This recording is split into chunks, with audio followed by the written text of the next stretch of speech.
There we go. There we go. Oh, I forgot to move the microphone. We're going to put it over here. Move this over here. Make that bigger. Jump into the live chat, because why not? It's probably a good place to be. Doop, doop, doop. Bop-a doop, doo. Do-do-do-do-do-do. Hells yeah. All right, welcome back, everybody, to the... oh, wow, Discord did some updates. That's cool. Anyways, welcome back to the Rookzer0 live stream.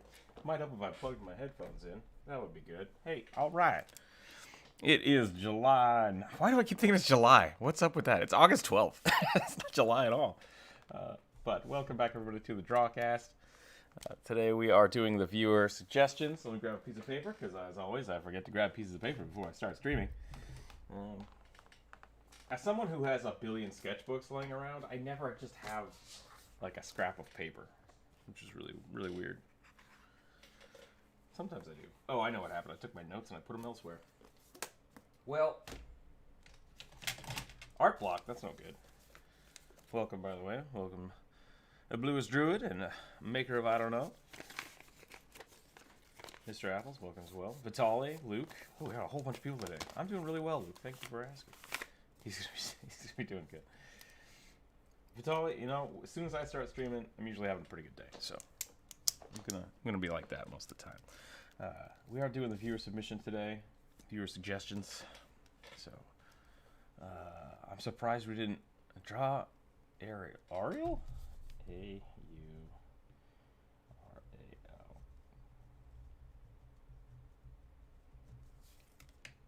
Discord's worse than ever. They just updated it, so now you can have like multiple live streams open at once, which is interesting. It might be me. I might just be too far away from the microphone.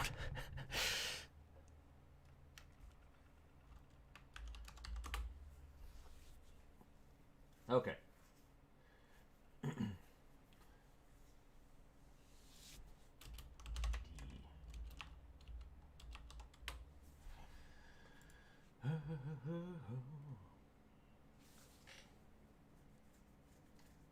Ooh. Huh. That's really strange. Well, the other option is that you could listen to the YouTube chat and just mute Discord. I'm not sure. Might be your only option. Looks like we got Ariel. Alright,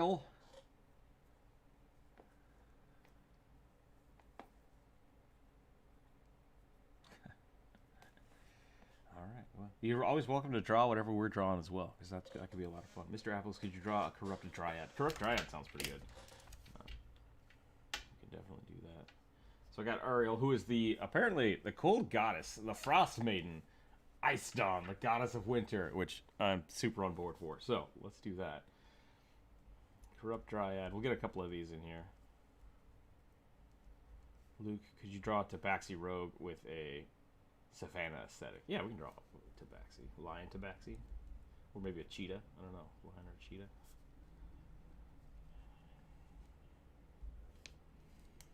Oh, a savannah house cat? That could be kind of funny. We could draw that too. Draw a metal-faced minion. Metal-faced minion. Metal-faced minion. I'm not sure what that means. Like a... From the movie Minions? But with a metal face? Or, are dryads already corrupt? I don't think so, Vitaly. I think dryads are just dryads. I think they're just...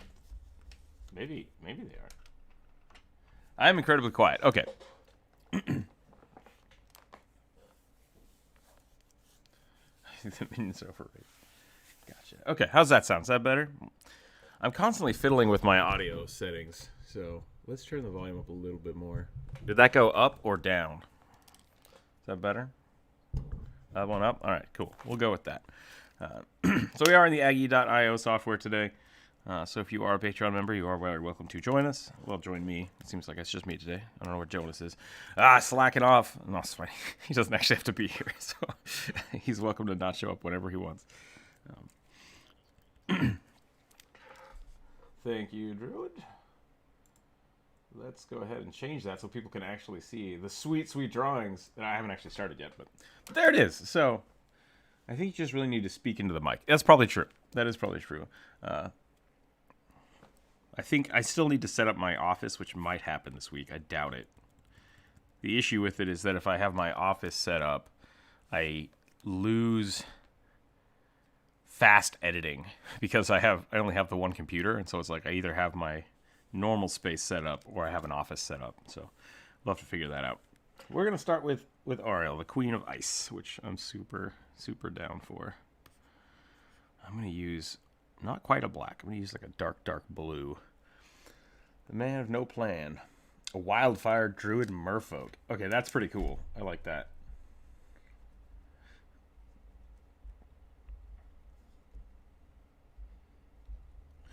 Do they not realize they have fire powers until they go to the surface and then everything just explodes? Oh, God!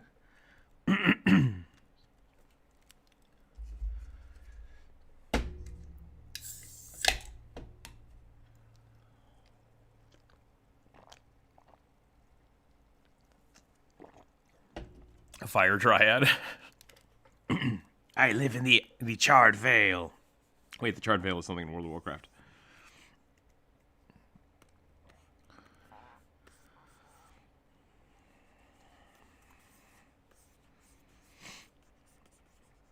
I think a dryad is really supposed to be a... Yeah, more that the dryads were created by the forest. Yeah. I do like the process of maybe like a druid could become a dryad if they dedicate themselves to a forest. I think World of Warcraft is kind of like that with the night elves, that the dryads are just one aspect of the night elves. But I could be wrong with that. I could be totally wrong. I'm not super big on history. My history is a dump stat, so I'm not super on board for it. Here we go, though. I'm gonna try to do something a little different today. I think I'm gonna just stick with busts because I need to practice my faces. My face is not so good, and I want to draw bigger because I've been drawing really, really tiny lately. I think it's been screwing me up.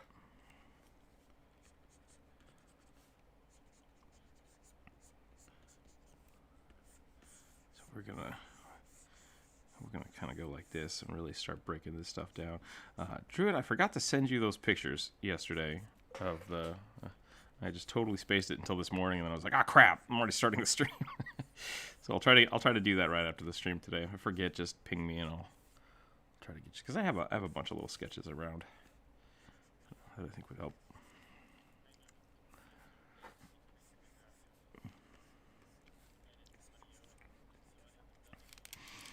Oh yeah, no, editing audio is a pain in the butt. If you're having an issue of just like balancing, there are some... Premiere and Audition both have really good filtering. So if you just have like kind of crappy mic quality and you want to just kind of buff out the fuzz, you can always just send me the file and I can do that for you real quick. It takes like a minute, but...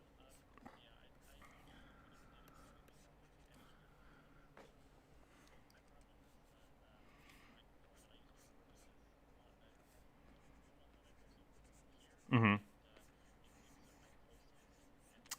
Yeah.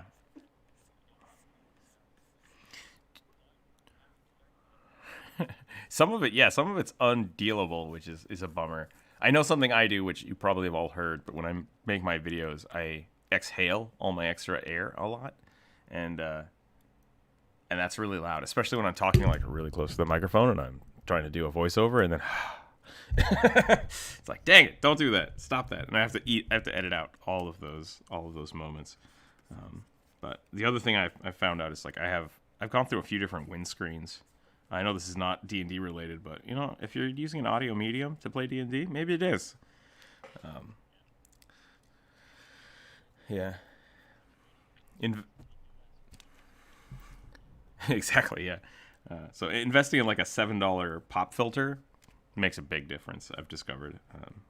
I've gone through a few of them, and now I have a blue Yeti, and I have a little foam cover on it, which is pretty nice, pretty good. So I'm happy with that one. But yeah, the pop filter definitely made a big difference. I have not warmed up yet today, so we're gonna have to. This first one's gonna be a little slow, I think, because I really am trying to improve my form, like not my form of drawing, but my how I draw form. So Sierra, welcome. We have a whole bunch of people. Drow, welcome as well. Cardboard, welcome. We've got a whole bunch of people today. I'm super excited. All right. Imagine a corrupted dryad being like some kind of withered dryad. I want to see what comes up with. Yeah, I like that idea. I like that kind of like the concept there. So we'll check that out. Goal 2, welcome.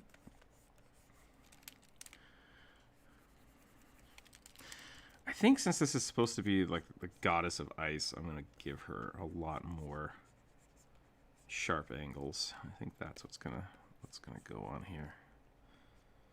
Trying to draw larger so I can use more of my arm instead of just my wrist. Yeah, as well.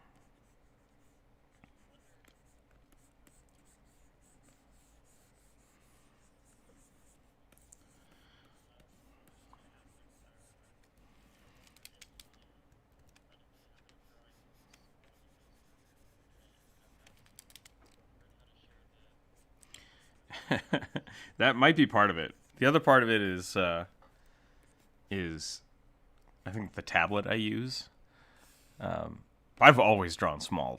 I even with like 8.5 by 11, I'll just use like a very small corner of the page, or I'll always run out of room on the bottom because I'm drawing so zoomed in on whatever I'm trying to draw.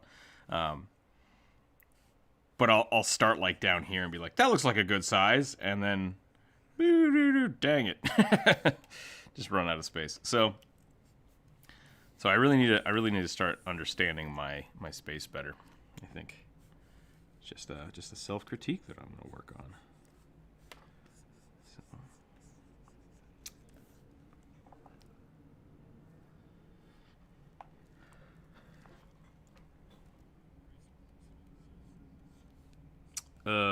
I don't know. I don't know what that is. Yeah. They were personally hiding it from everybody.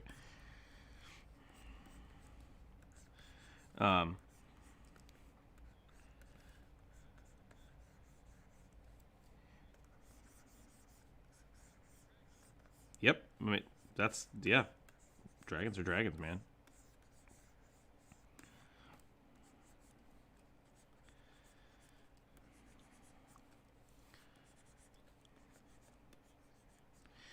I mean, all right. Before this gets out of hand, I'm going to stop right here. Because this is the dragon conversation we've had many times. Dragons can be anything. Deal with it. Like, that's just how it is. If for your campaigns, this is the argument that we've come to every time. For your campaigns, if you have a specific version of dragons, you're absolutely in the right to say dragons are a thing. But beyond that, especially for this conversation, yeah, most things can be dragons. Most things are dragons are kind of anything, yeah. It's called a bone dragon.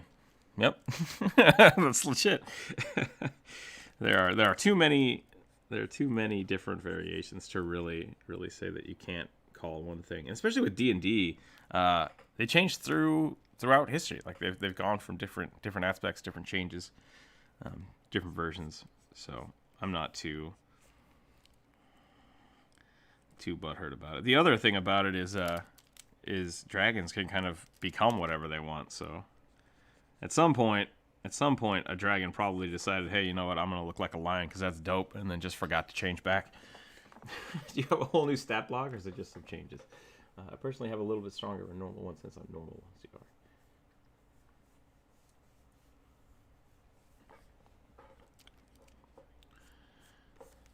Yep, that's the other option. Just like the elves, dragons like to get a little frisky sometimes. But if you live that long, you get bored.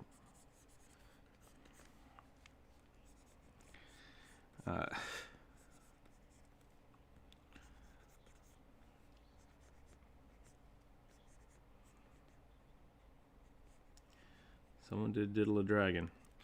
That done did happen.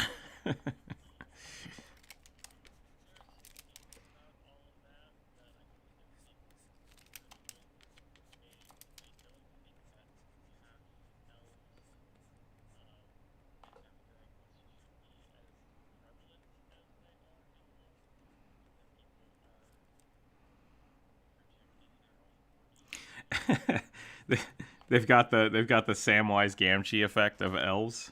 It's like, oh, I love them so much. There must be a bunch of half elves. It's like, nope.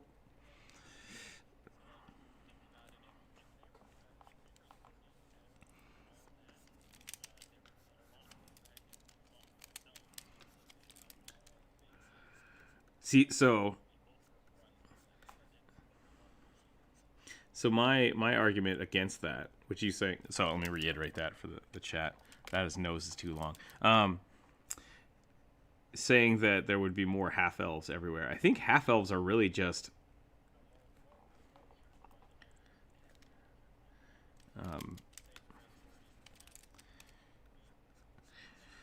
right. My argument for against that is that this is about the horniness of elves.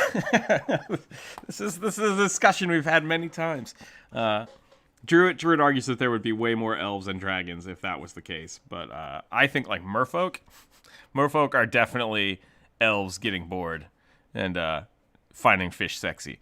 So that's my argument, is that there are not a lot of half elves because they just have become their own races. Kobolds are dragon goblins. Let's see, what was the other one? There's a whole bunch of races in D&D, especially like through monster races that aren't playable, that feel to me like this is just elves but with a thing, like with some gimmick. Same thing with yeah, there are a lot of different kinds of elves too, so. But see, that I think does go back to what you're saying. Is like they have been around for so long that they naturally kind of divided and split into their own different things, which is why you have night elves and high elves and dark elves and so forth. But once again, I'm still of the argument that merfolk are elves' faults, or at least one elf's fault.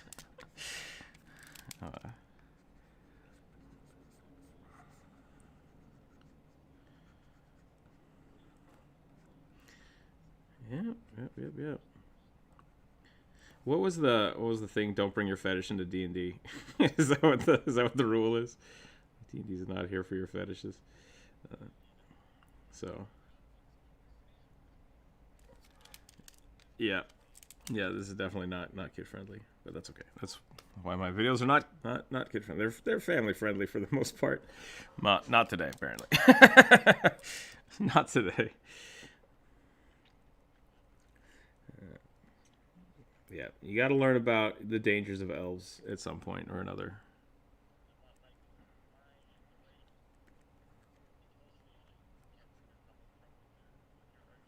Mm-hmm.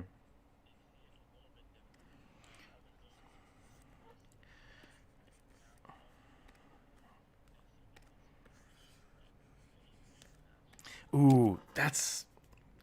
Dang it.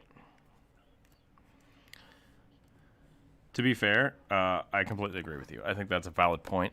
Saying that those are Fae inspired instead of Elf inspired might be more on point, especially with.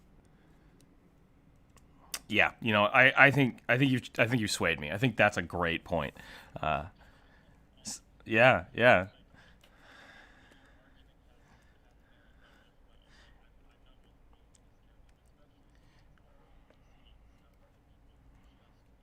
Yep.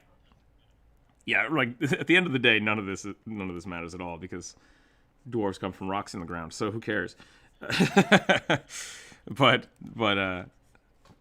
I think that's a good point. I think the Fey nature of the world, like the Fey, not the Fey nature, but the Fey influence on the material world, kind of does make a lot of those make more sense than just elves getting horny.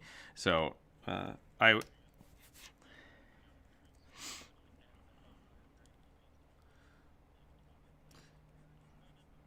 Yeah, that always bothered me. I'm a big fan of kind of the Fae inspiration of a lot of things. I don't want to spoil that. I have a video coming up that will talk a little bit about that, that I'm currently working on. I mean, what?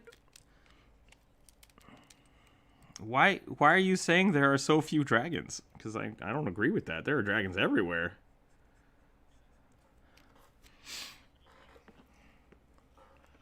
I mean, dragons, dragon turtles, dragon clutches, dragon cults, dragon disciples, dragon sorcerers, dragons.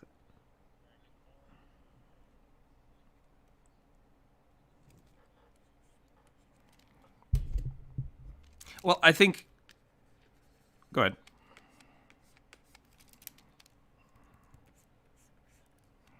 Okay. Don't yell.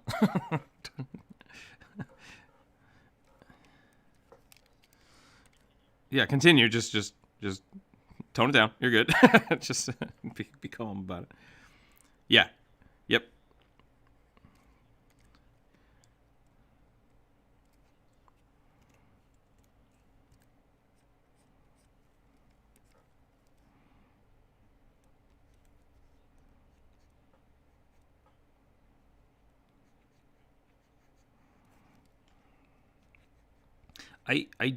Yeah, they rule it. Like,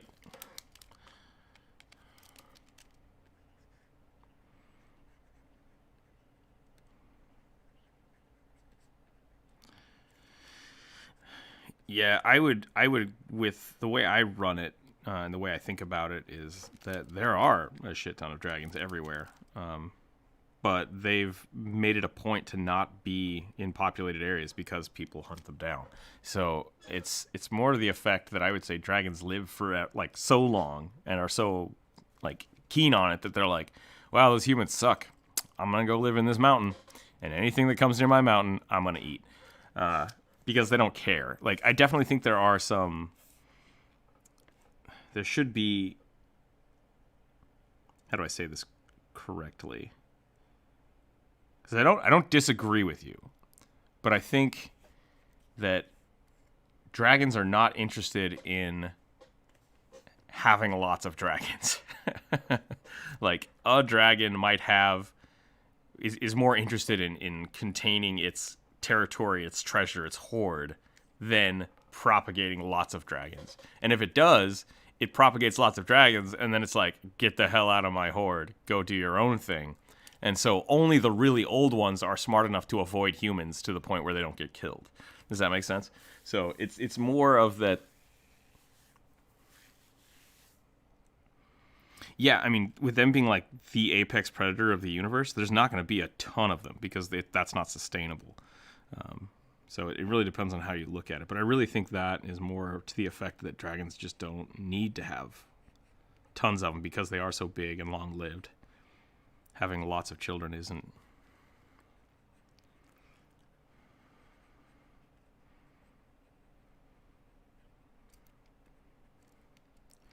Go for it.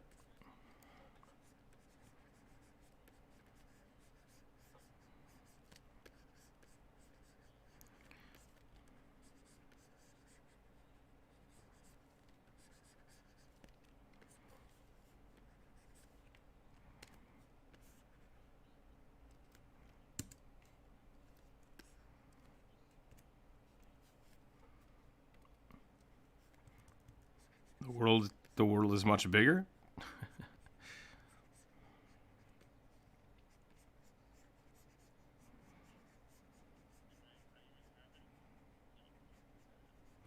Yeah.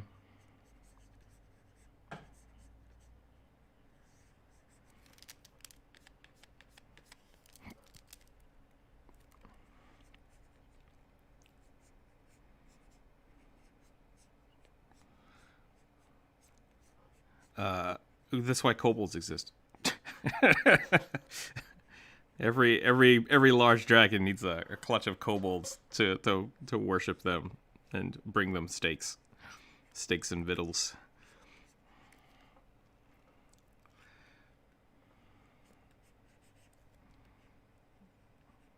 Was it a useful conversation or was it an argumentative conversation?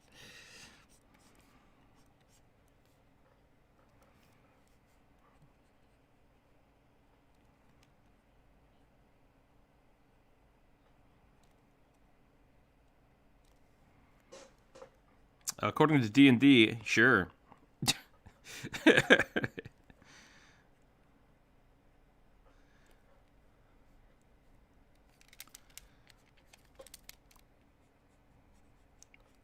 Wait, what? Kobold Dragon Riders? Why do they have to stay young forever, though?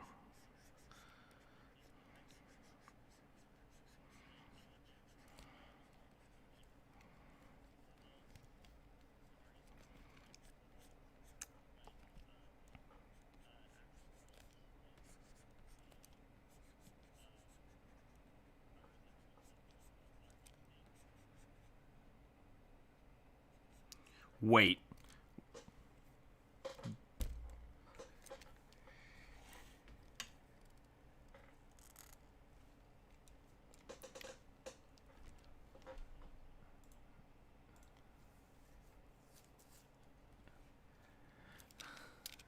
Yeah.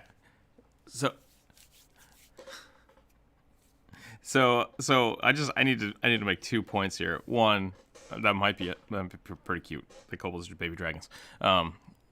But two, did you say axolotls are stuck in a larval stage? What the crap are they supposed to turn into? Because that sounds terrifying.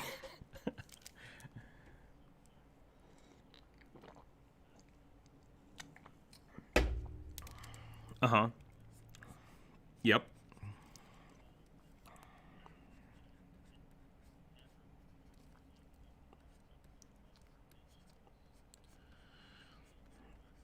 Oh my god. Are axolotls just like kappa larvae? And they've decided not to like they don't have access to children to eat, and so that's why they stay that way.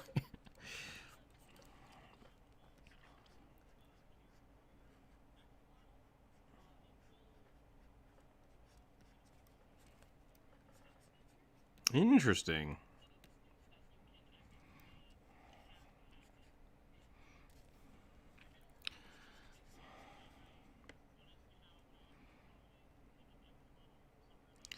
You know what? That is more common than you think. I turned it into a Charizard. That's crazy. I did not know that.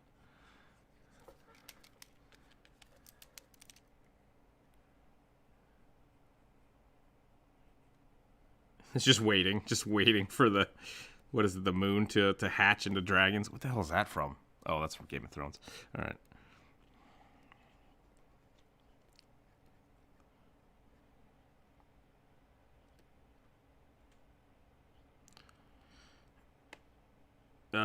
It depends on the lore you're reading. It really depends on what the lore is you're reading.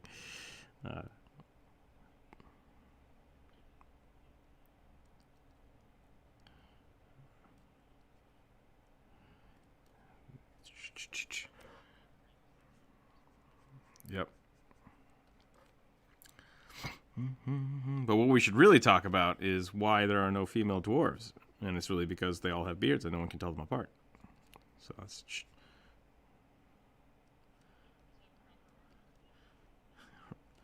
Fine, Sierra. I'm sorry I draw the boob plate armor. We'll just...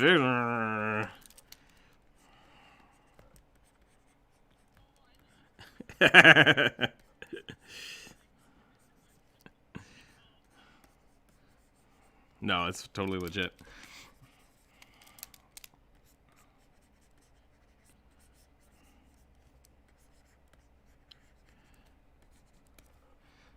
I want to make this a little more rigid.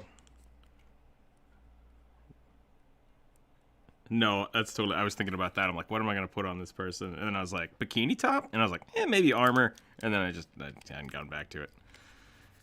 Because this is supposed to be the Ice Maiden. You know the rules. Draw them naked, add the clothes later. That's how I do everything.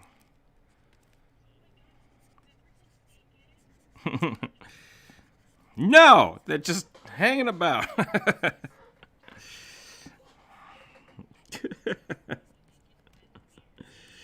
I've never had anybody ask me to not draw them naked. That's like I was on board for your anecdotal story until that point. I've never had anybody ask me that. It's weird. I want you to draw me, but don't draw me naked. It's like, now this is awkward. I don't want to do it.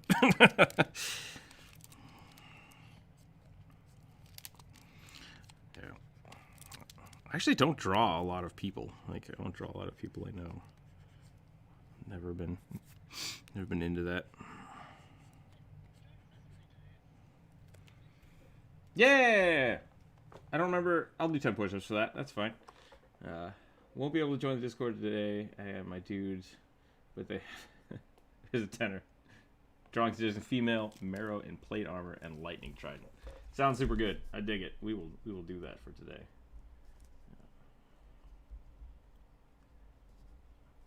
Discord chat. How about it against? Well, how about arrogant side with an Indian earring chain? That sounds pretty cool. Yeah, no, I've actually got quite a few, so we're gonna. I think we have 1, 2, 3, 4, 5 more after this one, including the air genasi with the nose chain. So we'll probably stop there for a bit and see where we are in an hour. But I think I'm almost done with this. This was a good little warm up. I'm gonna go ahead and do my 10 push-ups.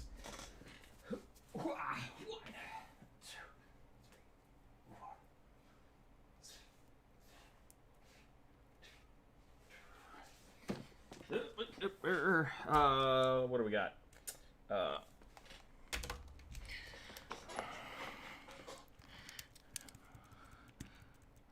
I wanna fix this real quick.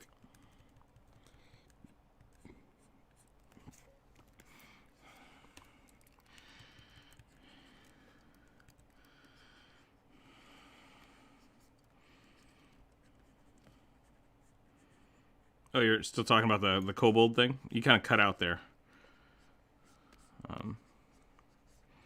Did we lose him? I think we lost him. Yeah, you just disappeared.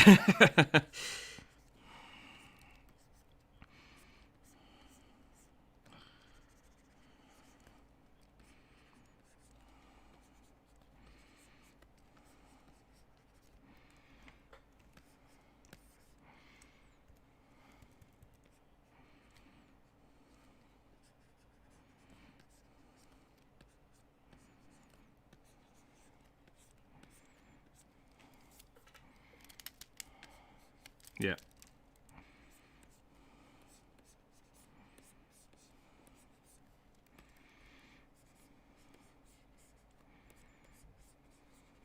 Right. And so with, I don't remember what you said. What you're trying to cross like a dragon with a kobold, or?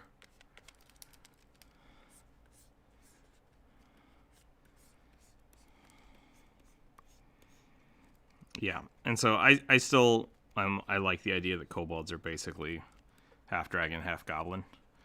I think that makes a lot of sense.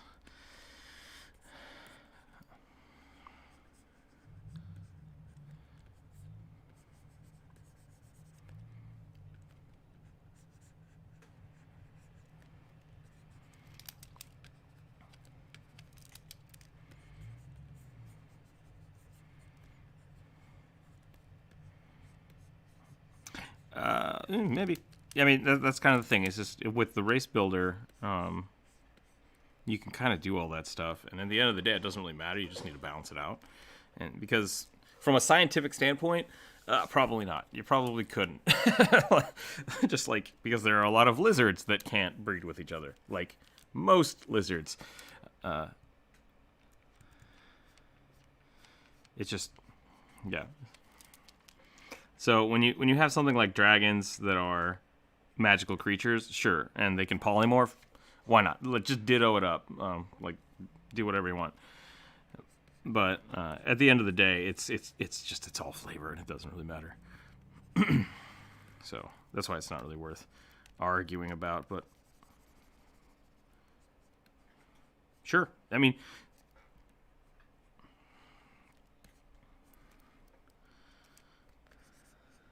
See, I wouldn't do that. I wouldn't go 16. I'd say they're smaller. Since they're small creatures, I would give them maybe a 14 to start, and then they get their dexterity bonus, which is probably pretty high because it's a dexterity, so it would probably level out to 16. Like, that's the balancing aspect of it. The other thing that you can look at, yeah, Dragon Turtle Kobolds would be really cool. I would be totally on board for that. Because there are a lot of goblins that also kind of mutate and shift to their environments, giving them fins and gills and fire and whatever else. And I don't see why kobolds couldn't do that as well.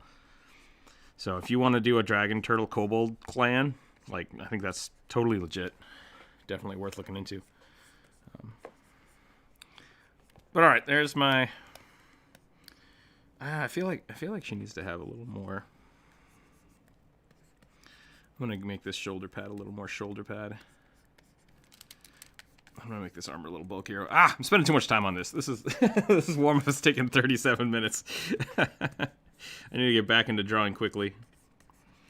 But I think my hand's kind of warmed up now, so we're gonna go ahead and get this a little fixed up. The caffeine's kicking in.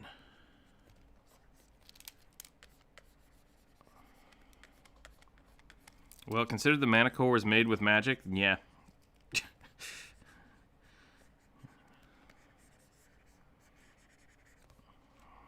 I think so. Yeah, I mean, the Manticore is basically just an evil chimera. Well, it's already a chimera. I guess maybe those are the natural ones. I'm not sure how that works. Manticore lore, not something I have in my head. I have to look that up. Should have made this a little more icy.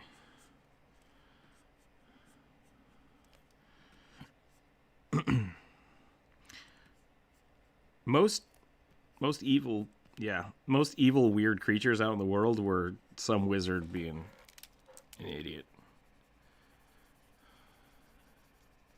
Yep. Okay, I'm gonna excuse me, hold on.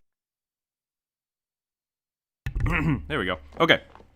I think that's where we're going to stop this one. I spent a little too much time on it. All right. Corrupted Dryad. Here we go.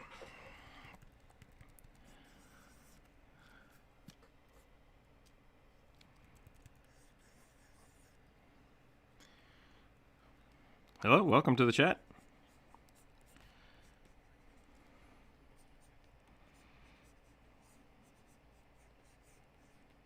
Dwarven Cook? Yeah, I'll put that on the list.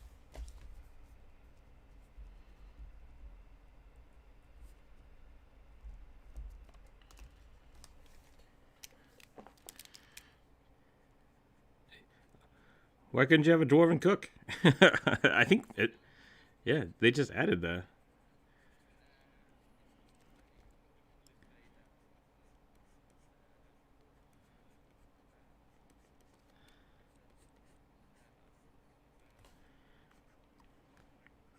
Interesting.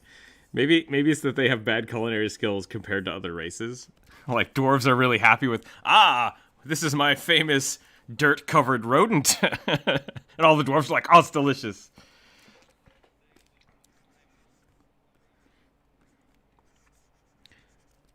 I like to think that they like dried foods. See, I think that would mean that the dwarves themselves make really good food, but only for dwarves. This is like the same thing with their ale. Like the dwarven ale is the best, but most of the time it kills people that drink it. So, like, you have to have a high enough constitution to deal with it. No, that's fine. Okay. Welcome to the Discord. I'm glad you joined us today. Yep. There are actually a lot more Europeans than I had ever anticipated, and I'm worried about how I'm going to get cool merch to people in Europe. So, it is.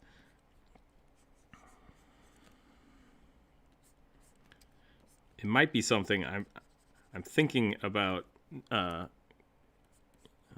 to find somebody in Europe that may be able to, like, print out my stuff or get it shipped to them and then have them distribute it, but we'll figure that out in the future. I'm not super worried about it right now. I've got a lot of fingers and a lot of pies right now. I think that's the right term. And so I think that's the apt analogy. but I'm trying to get the website set up, which is turning out to be more expensive than I had anticipated. So that might not happen in the next few days. I've got like 2 videos in the works. I've got a bunch of stickers showing up. I'm trying to do those leather working things. I'm thinking about expanding to mini painting. Like there's just too much going on right now. So I'm a little overtaxed. I'm not overtaxed. I'm just busy. I'm just very, very busy. That's really what I want to say. Okay, so now I'm gonna go ahead for this dryad. I'm gonna go crazy ears, because I feel like that's how you really know that there's a fey creature about.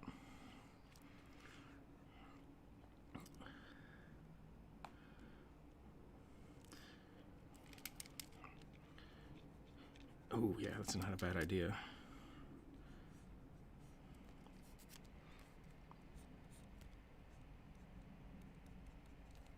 A frozen dryad. Oh, yeah, we could do that too.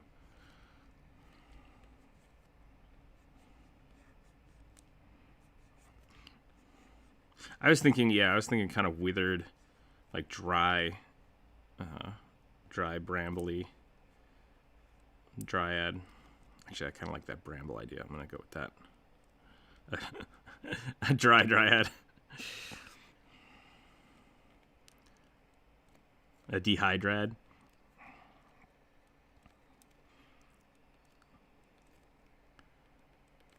A cacti. It's a cactus. Lots of iron. Lots of irons in the fire. That's a good one too, Corvus. I like that.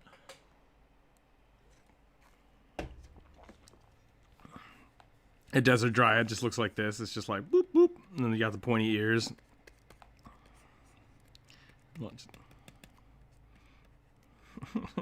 That's the desert dryad.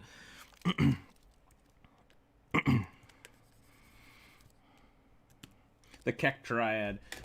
We have 1, 2, 3, 4, 5 after this, so we're currently at 5. That's probably max capacity. That's about an hour worth of drawing, and we've got about an hour left. So yeah, we'll probably call that there. I'm gonna make these ribs really. I have this image in my head of superhero ribs. I don't think it's anatomically correct. So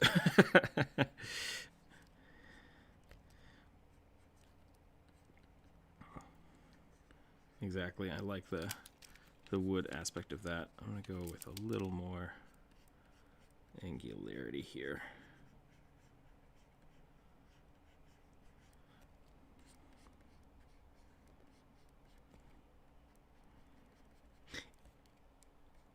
So yeah, there's actually I've read a couple of Reddit posts about that.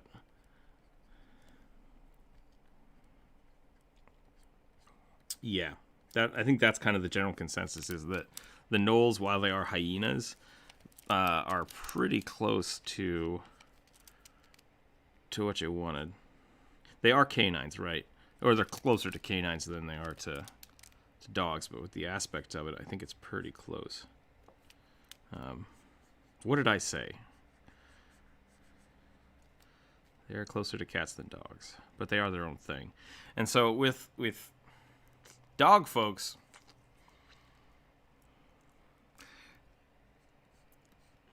I mean, I guess part of the issue with it is, like, what do you do with it?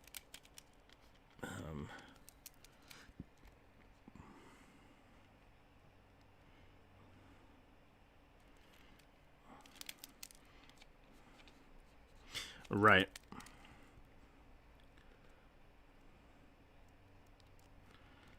Yeah, I mean, unless you're wanting to make like a Labrador or like a poodle character, you could just technically take a.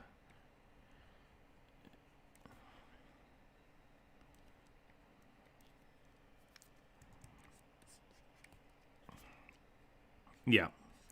See, I'm less worried about that kind of stuff, because like the gnolls themselves are demon spawn basically, so they're supposed to be. Yeah. Just because that they are, demon spawn and their cultural heritage is evil. It's like you don't have to follow that. Like, yeah, your character can be whatever you want. So I'm not that's the last thing I really worry about. Especially whenever I'm making a character or looking at a character, that's basically, I don't take that into account because, I mean, the stat bonuses are important, but you're going to roll them anyways. So you could have an elf with a really high int bonus, but then roll really crappy stats and just be the dumbest elf that ever existed. Like, I'm totally fine with that.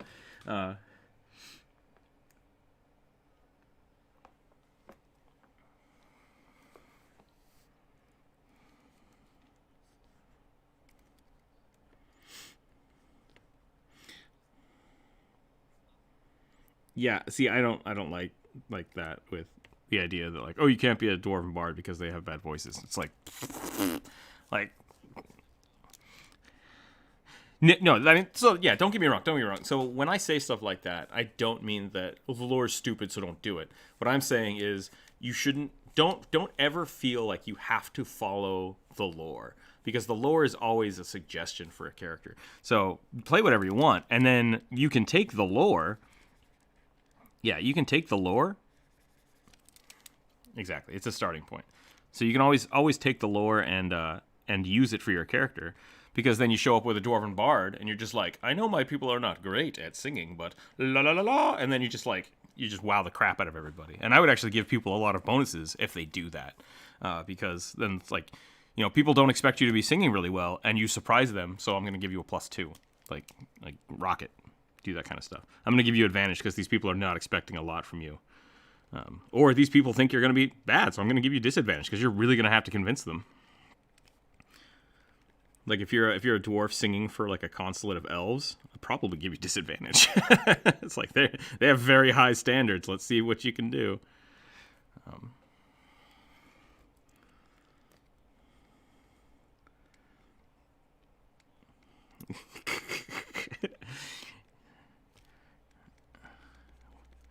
Goldtooth is evil. You need to embrace it.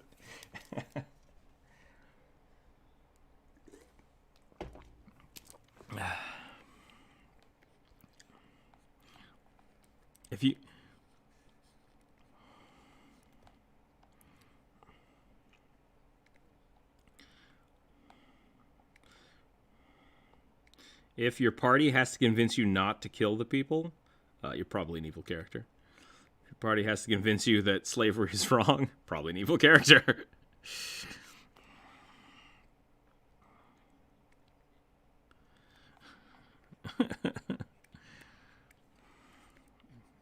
Evil campaigns. Nope, that is wrong. That is not the case. Lots of people start off thinking they're in a good campaign.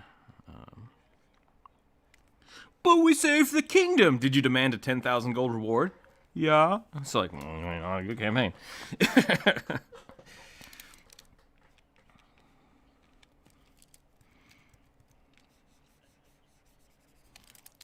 Right.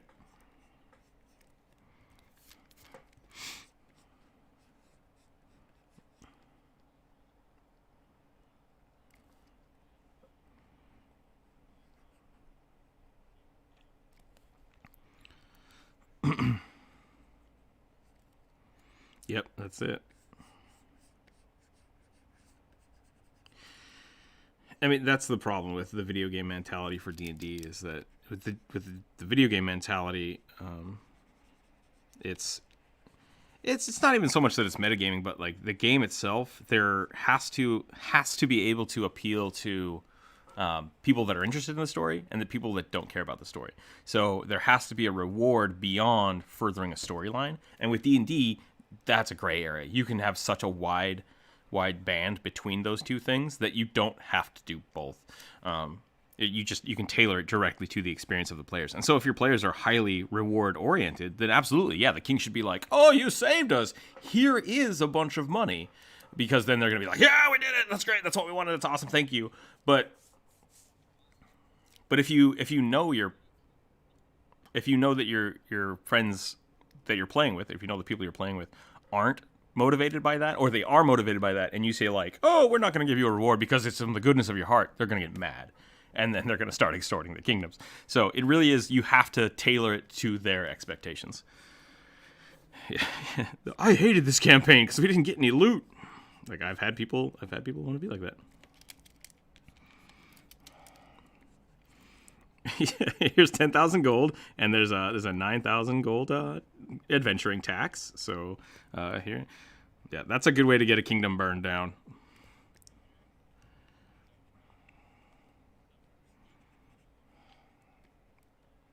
We're gonna make you pay the, what was that? What is the, oh shoot, Armor Core?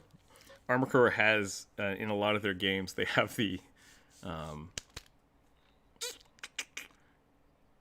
yeah, what the hell is it called? Collateral damage. So at the end of I remember at the end of the game, you have to like, I would just burn through all of my ammo and then whip out the sword and just destroy everything. It's like, here's 5,000 monies. Oh, you spent 4,000 monies in ammunition and 20,000 monies in destroying all the buildings. You owe us a shit ton of money. And you're like, well, crap.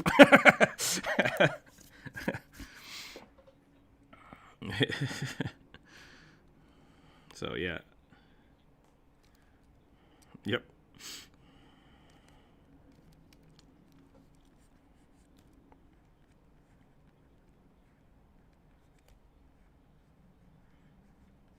Meat and potatoes. Meat and potatoes. Go ahead. Just want to remind you.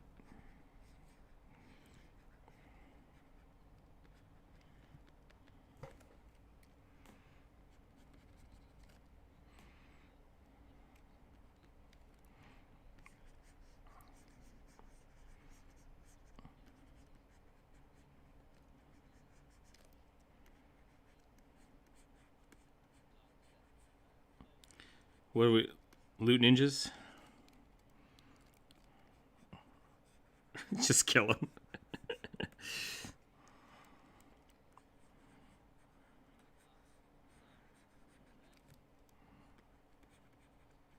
Try not to talk over everybody, guys.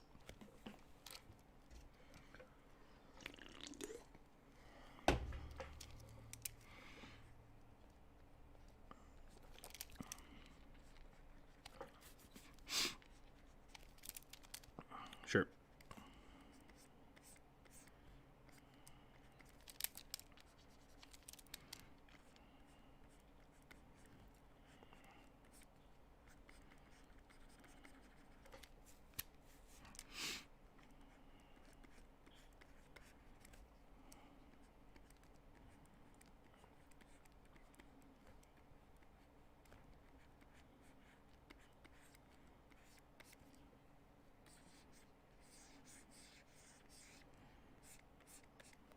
Yeah, that's totally legit. I think that's a good rational way to deal with. I don't see anything wrong with your story. Please continue. Is there more to it? I shouldn't have interrupted you there.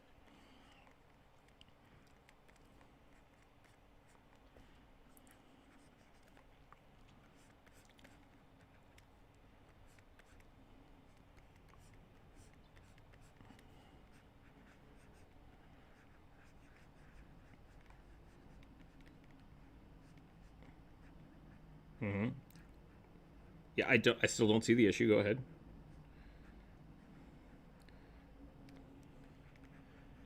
So, yeah.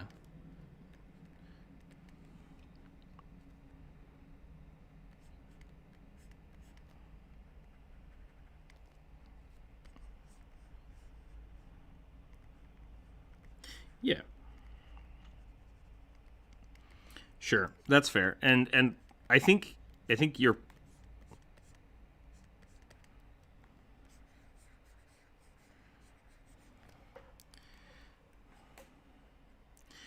yeah, I think that your player actually did a really good thing of saying, you know, like, oh, my character wouldn't go anymore because, you know, they're not getting what they want.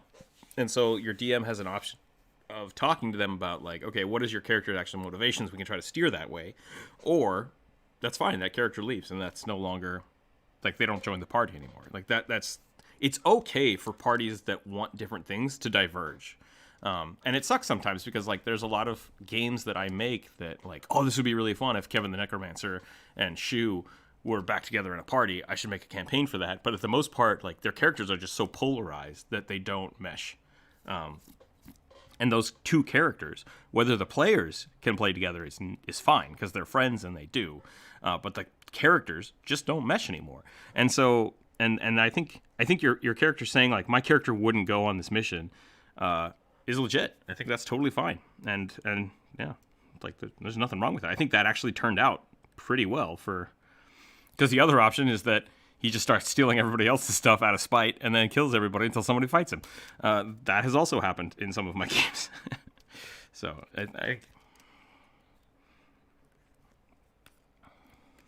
for me or in general, that is not a rare occurrence. I think that happens a lot more than not, especially with younger DMs and like new parties because they don't know the expectations of the other players and the DM. So I think that's something I've talked about. If you're starting a new D&D campaign, you should talk to your players beforehand about kind of their expectations. And you can usually do like a level 0 campaign to kind of feel out, because some people don't know. Like, what motivates your character? I find magical scrolls. It's like, so you like combat? Like, how do I, what does that mean? Yeah, I mean, I remember one character that Jump Rope made was a cartographer. Yeah, see, I'm less worried about an actual backstory and more just writing an actual backstory is a great way to kind of understand the motivations of the character. But there are some people that are like, I'm an ancient pugilist and I'm the best in my class and I blah blah blah blah blah, and then they just want to spend their whole time trying to get lucky at bars, and it's like, but why are you okay?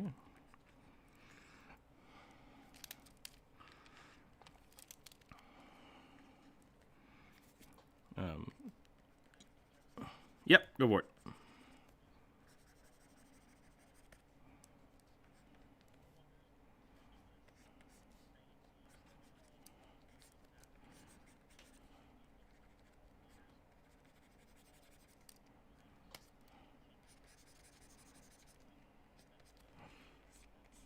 Yeah.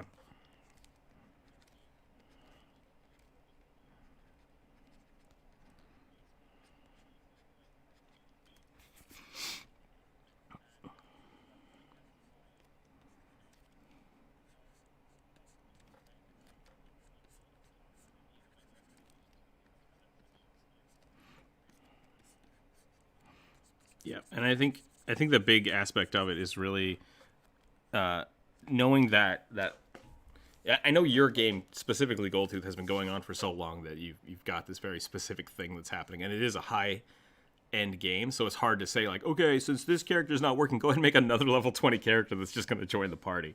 It's like, that's a little weird, and it's difficult as a DM to do that kind of stuff. But I highly suggest that stuff, that, you know, it's okay if you just for 1 week you want to play someone else because your character doesn't feel right for a mission. Do that. Just be like, I can't go with you. Please hire someone else to help you with this mission.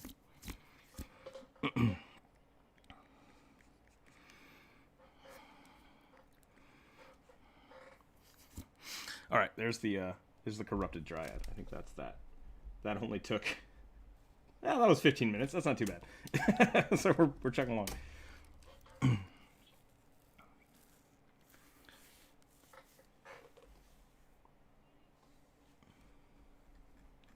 All right, I have to scroll up and look at these cats.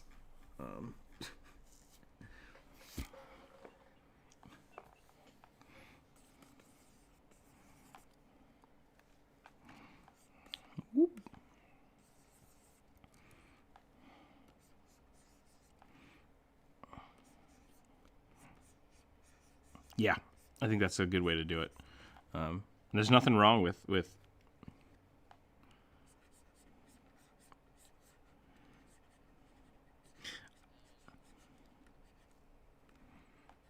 I'm a big fan of I kind of like the hero games where one player is kind of guiding. But I also have a group of friends that, how do I say this? They're good at letting people take turns. So I tend to write a campaign session for individual characters. and I'll make it very apparent to be like, hey, this is a mission that's very important to this character. And if that person's like, I don't know if I want to do that right now, it's like, cool, I have another campaign already written for a different character, right? Like that's generally how I do it. That's the rule of threes for me. Like there are 3 things going on in the cities, and usually each of those 3 things could affect a different player differently, and then I always have like a general play option. So that's usually how I run my games, and I'm a big fan of letting one person kind of take point, even if they're not used to that kind of thing, because I play with a lot of new people from time to time. If they're not into that, it's fine. Like, that's the thing. It's like, okay, you don't want to take point. I'm not going to do that. But then I'll generally check in with them every few sessions and be like, hey, would it be cool if your character would do this? Would your character want to do that? And they'd be like, yeah, that would be really great. It's like, great. And then that's where we'll build the next session. But a lot of it does come from talking to your players. It's a communal game storytelling device. That's really how I play the game. Whoop, whoop. Whoop. Hey, whoop.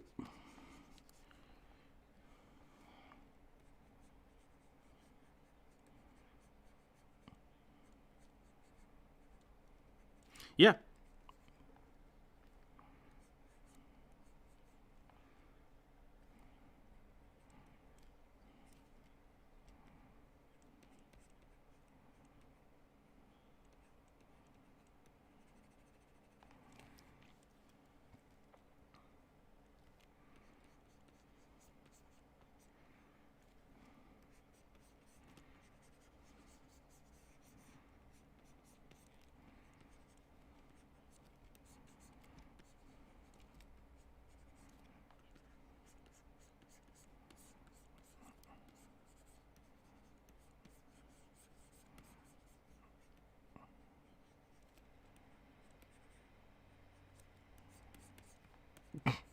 You are slain.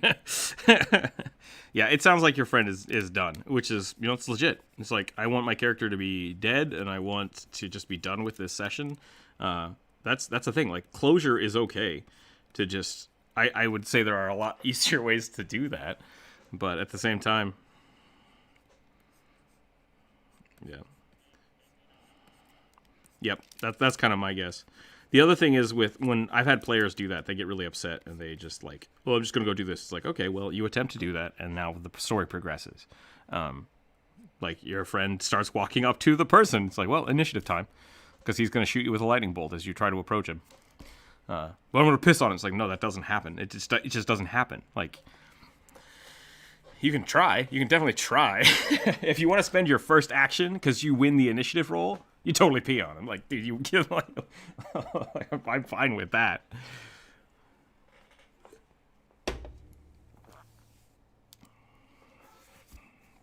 Yeah.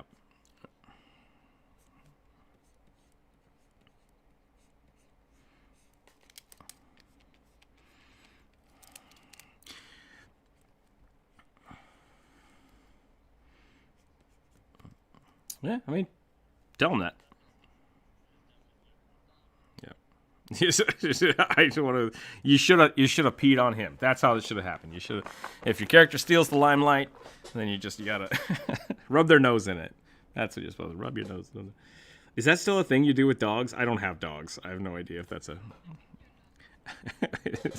Is that super dated? Gotcha. Okay, that's how long it's been since I've tried to train dogs. I've never tried to train dogs, by the way. I've never rubbed a dog's nose into anything. My cats are now on a diet, by the way. I just want to give everybody a quick cat update. Took them to the vet yesterday for their checkup. They're fine. They're just fatties. So that's what the vet said. They're like, oh, they're just super fat. And it's like, well, we're already on a diet. And they're like, well, diet more. It's like, well, okay, great. So now, if you hear a cat yowling in the background, it's because I've lowered their food by a fifth of a cup. No, that's not right. It's a small amount. It's like 1/16 of a cup. I've lowered their food, and he's just wandering around the house like, help, help, we're dying.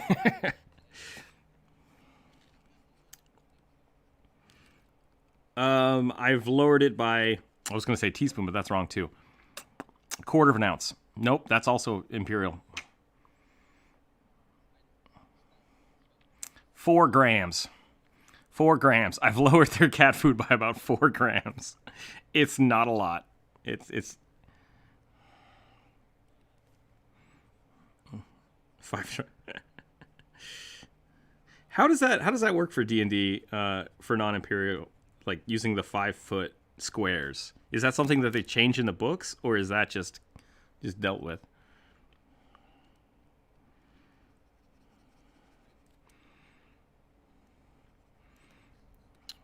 Because, like, I know if a fireball is a range of, like, 30 feet, which is just 6 squares. Just say 6 squares?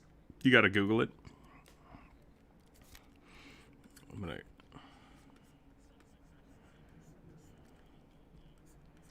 Ooh, you know what? I like this.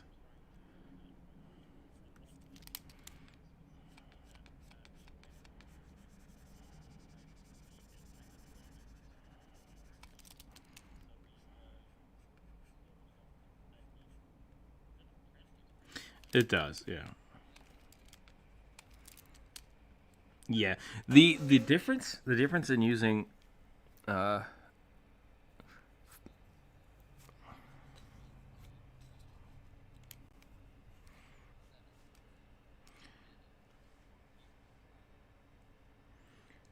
would be real close. Like, you would not be able to swing a sword in that amount of space.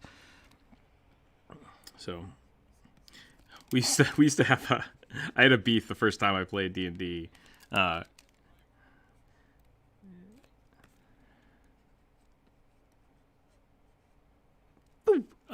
that's weird. It is, except it explodes. That's the trick. Because otherwise, it's like Mario's fireball, right, from Super Mario. It's like bloop, bloop, bloop. Which that technically... Go ahead, Dick. Go ahead. Good.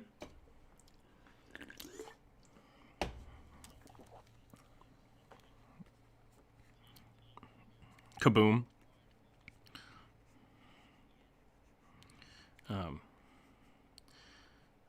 Yeah, because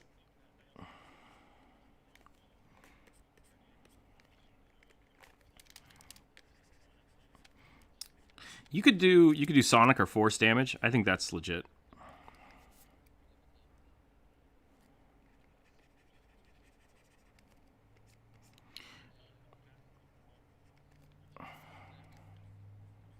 Yeah.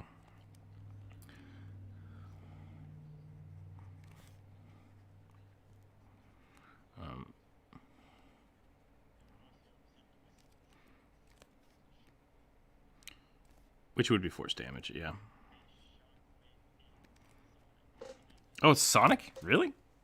Wait, are we talking about in the game or in real life? Okay, yeah.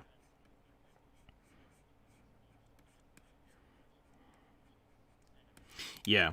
I mean, I think sonic damage is really should be looked at as a type of force damage, which is just really unnecessarily complicated. But especially, I think the nomenclature should really be focused on how the damage is being applied, which is why, like, sonic damage is affected by hearing and not by force, which in reality, like, hitting someone with a large enough pressure wave of sound doesn't matter if they're deaf or not. It's still gonna hit them. Yeah, it's still gonna tear apart your guts. So there's a lot of, like, nuance to that, and I think it's just, it needs to be thought of as the simplistic way to think about it is it's a little red ball of flame that goes boom. Let's call it a fireball. Done. So,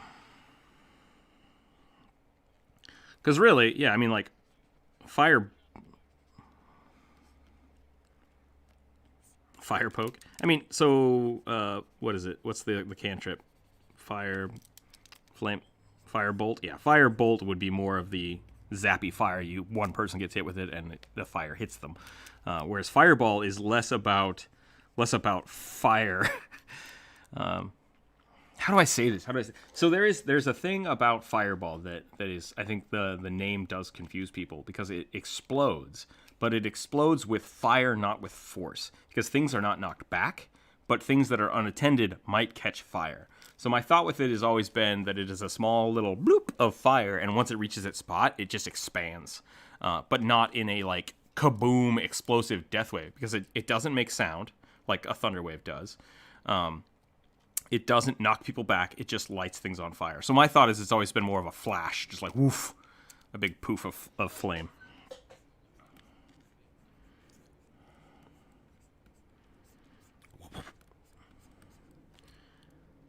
That's the yeah. It is an instantaneous spell of a cone. So like shooting out, I think it does say that it shoots. The description says it shoots out a small, like bead of fire. But thematically, it happens instantaneously, so it's kind of just like a zip. But once again, the spells are all up for interpretation. If you do want to have it actually explode, I would add some knockback to. Excuse me. I would add some knockback to it and possibly some force damage.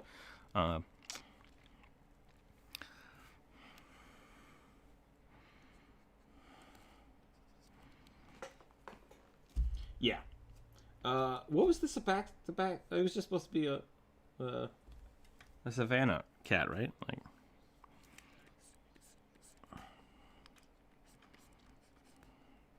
Yeah. Okay, I'm gonna go ahead and give this. So it is supposed to be a rogue, so that's good. So let's do this. Let's go ahead and I'm just gonna stick with this. Understood? Yeah. That's just a cat person.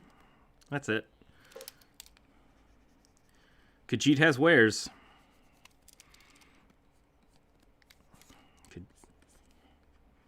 Khajiit has wares. Yeah, that's exactly what they are. I mean, yeah, it's at some point an elf decided to boink a cat of some kind, and there you go. See how that fits in? See how it fits in? It does make more sense if it was like a fey cat.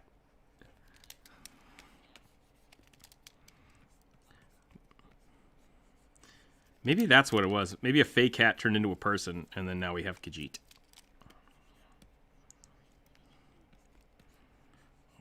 Oh, whatever this is, I like this.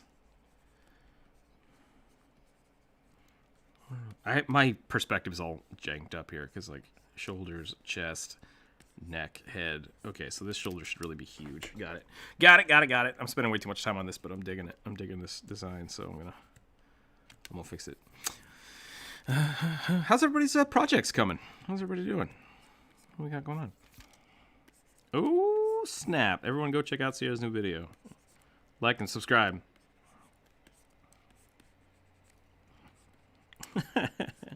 Well, once you're out of school and an old man like I am, projects just become kind of things you do. So yes, it is. Everyone should. Yeah. I have so many projects I have to work on, but no, I think it's fun to. I want to see what everyone's working on. If you're building a character or a class, or you've got your own artwork going.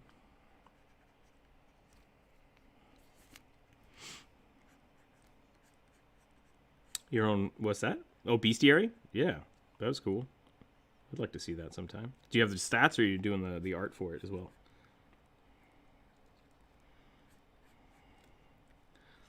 Ah.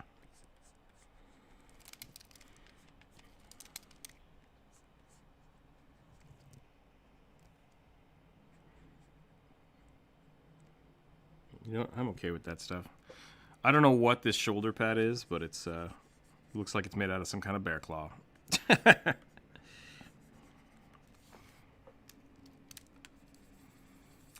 hate whatever this is now. I like the fluff, but maybe I'll do a crossover. Yeah, there we go. Okay. We got a rogue. We got a cloak.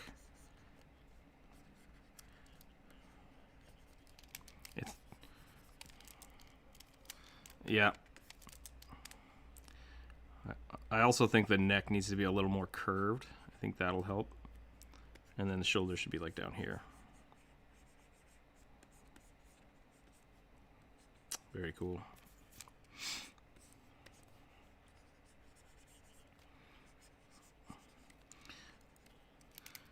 Yeah, we got the. Woo.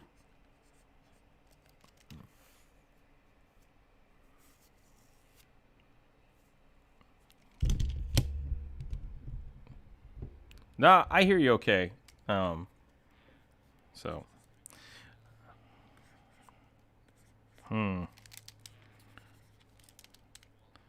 Yeah, yeah, sorry.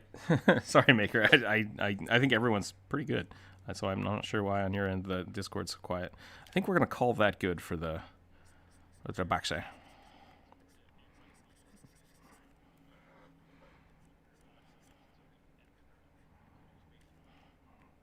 That could be. Or take... let's take a look. Let's see what is next. We have a Wildfire Druid Merfolk.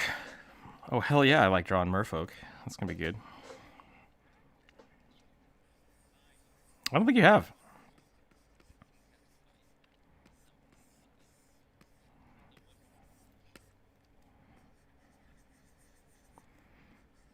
Yeah, I'm not sure what do you mean by a metal-faced minion. I asked you what you meant, like what kind of minion.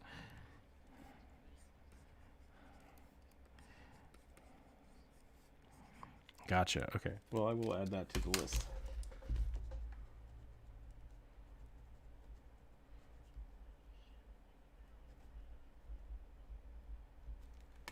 Okay. Cool. Okay, that helps then. That was my confusion because I didn't know if you had something specific in mind. But we can. Yeah, I'll add that to the list. I'll try not to make it cutesy like I always do. I guess I don't use a lot of minions in my games, and if I do, maybe they're. I use like a lot of goblins and stuff, but.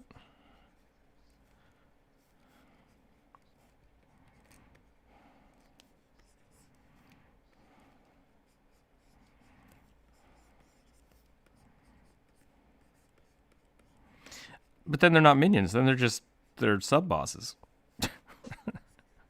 Or do you mean like minion encounters? Or I guess I'm confused about the word minion.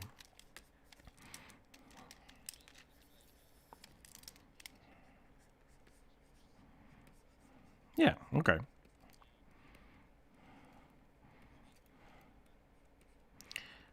Okay. I want to make this one real spindly. I want them to be like a burnt match. That's what I'm going to go.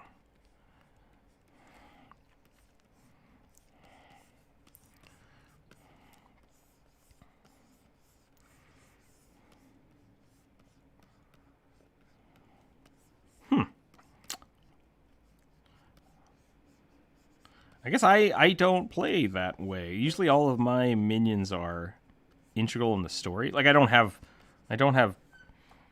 individual people. But I will give them all motivations. So like that way my players can talk to them, can interview them. Like I know what the minions are going to say if they get asked different questions. But I definitely don't.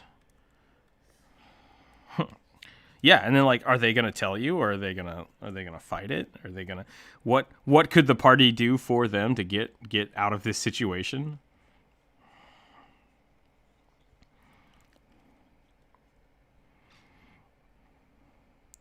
And I think that's the problem with saying the word minion, because like, is it someone they've hired, or is it someone like who's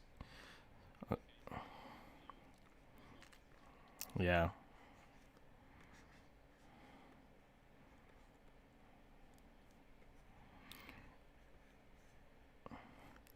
Yeah, I don't know. I feel like it's too specific, because that's basically everybody that's not the boss. So like, draw every NPC ever for every encounter. It's like, ooh.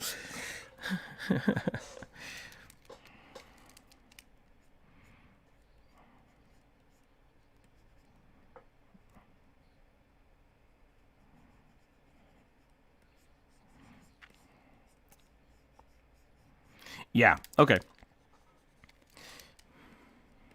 Yeah, so that very much is, I think, bad storytelling, and that is sad, because I think when you're adding creatures to an encounter, like there needs to be a reason that those minions, those were selected, right? And so a lot of the times what I go with is, that's why I like goblins a lot, because goblins are kind of very pack oriented. So if you have goblins, they probably better have like a goblin chief somewhere around that's convincing all those goblins to fight. If you have kobolds, there's probably a dragon somewhere about, or money. And that's the other thing, is I use a lot of mercenaries, and because of that, my players always have the option to like, hey, get out of here. We'll pay you more money. We'll do whatever it is.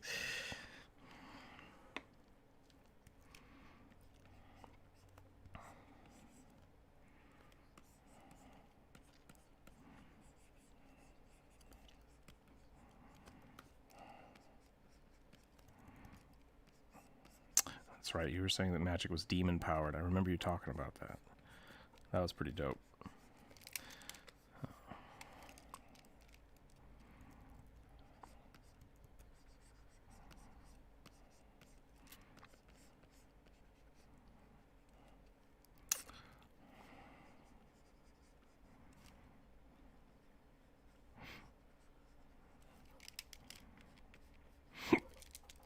Okay, we got this going on. That's too dark of a shoulder.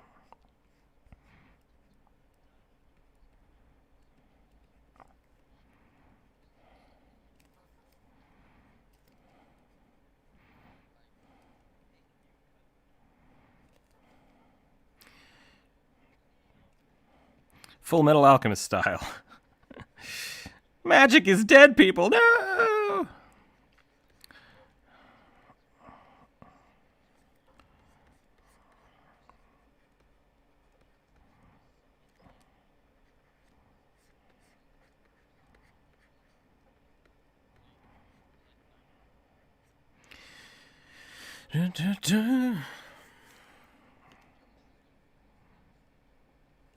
Isn't that the story of isn't that how Final Fantasy VII goes? Stop killing the planet. No.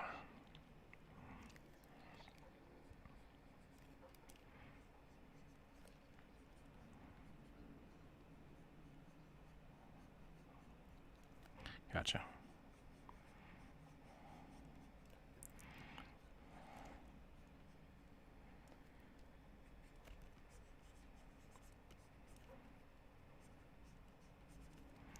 Trying real hard to get better at my arms.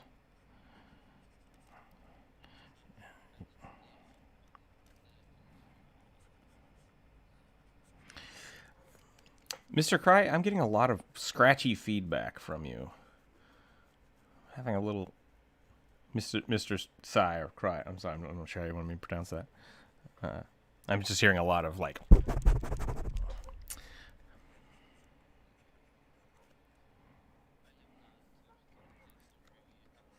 Gotcha.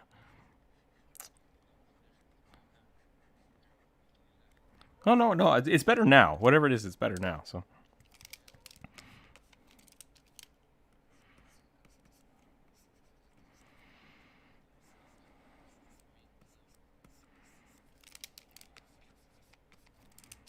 Gotcha. No, that's no problem. That's no problem. It really sounds like it's just scratching on the microphone, so. Gotcha.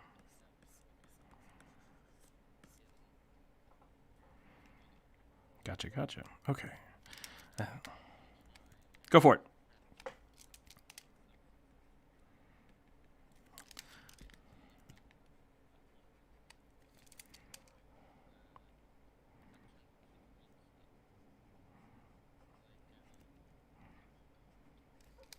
A cobbler dwarf? That sounds pretty good.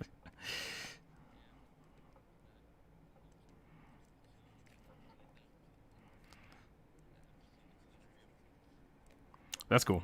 I like that idea.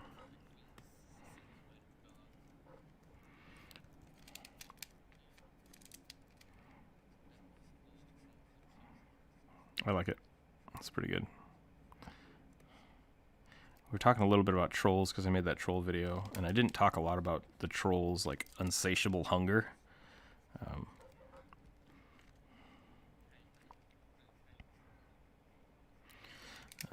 because that's definitely an option to play it, but I feel like it's not. It doesn't really have a mechanic, and so beyond just saying, "Oh, my character's always hungry," it's not really something I think that needs to be too worried about. But it's something you can definitely add for flavor. A few people.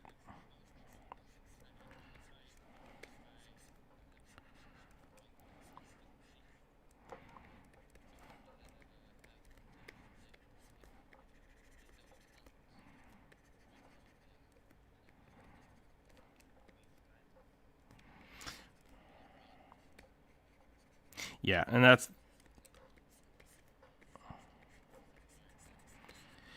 definitely an option. You could definitely do like a hungering troll, which I think is a pretty cool idea. Okay.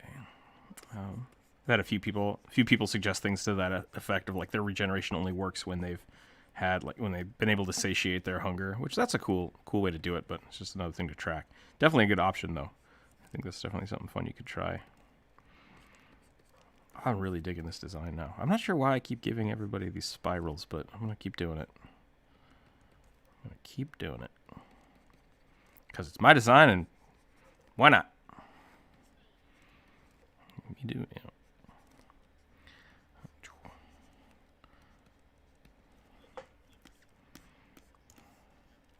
Yeah, I feel like... Go ahead. Sorry.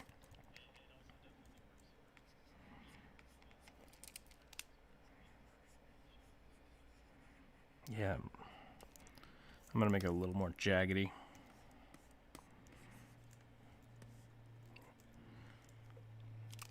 I really want to make this tail also on fire.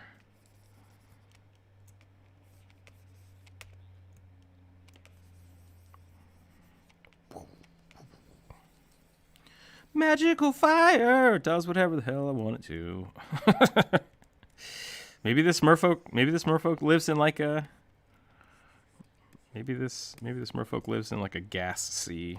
And just everything just burns slowly. Yeah. What's the not the Silver Surfer, but the flame girl version of the Silver Surfer? I don't remember her name. All right.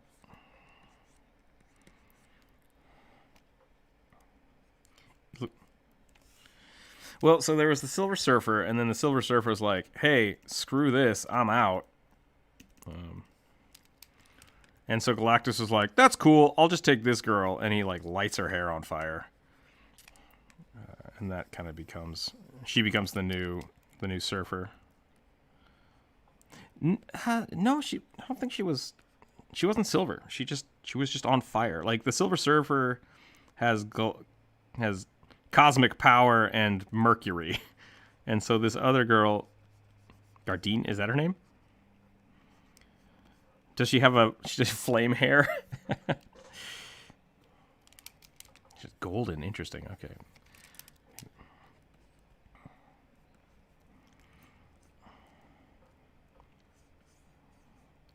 That sounds about right.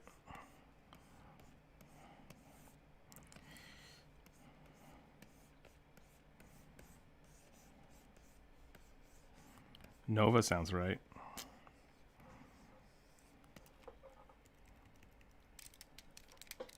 Heralds of Galactus. There we go. That's the word. Thank you, Drow. Go find me Din Din, 'cause I hungry.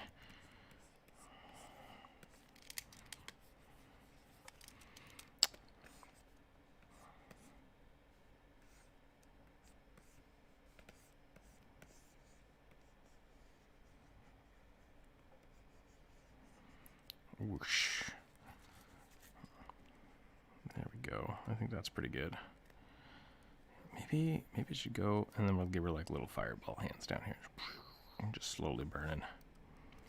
And then what I want to do is I want to go here, and I want to do like flames all the way down the tail.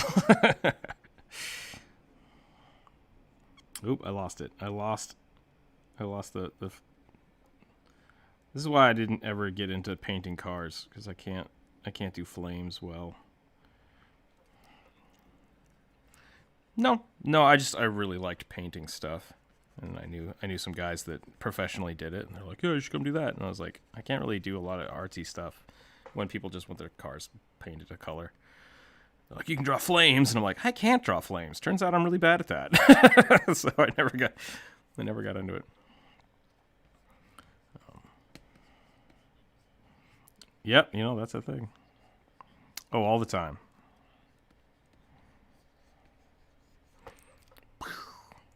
There's a go. That's our flame druid. I'm gonna do that.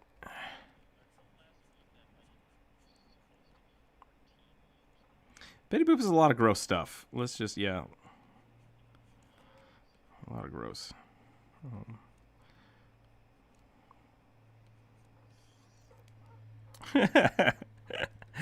That sounded like a car alarm, but I thought someone was about to sing Happy Birthday. Like, that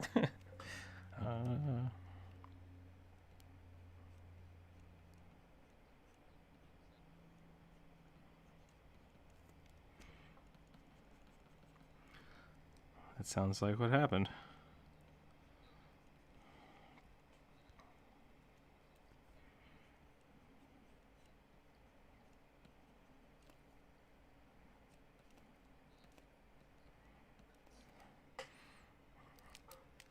Okay, I think that's it. I think we're good there.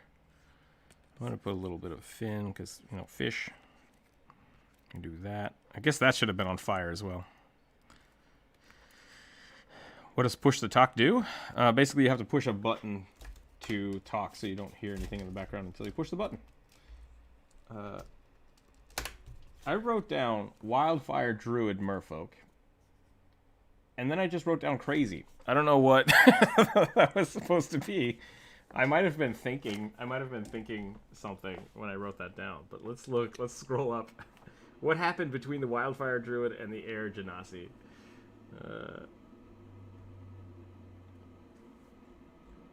Let's scroll down here.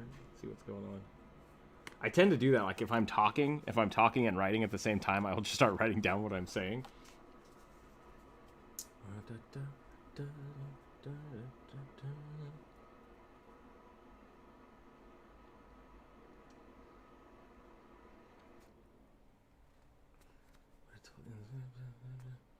Yeah, I don't know what this was supposed to be.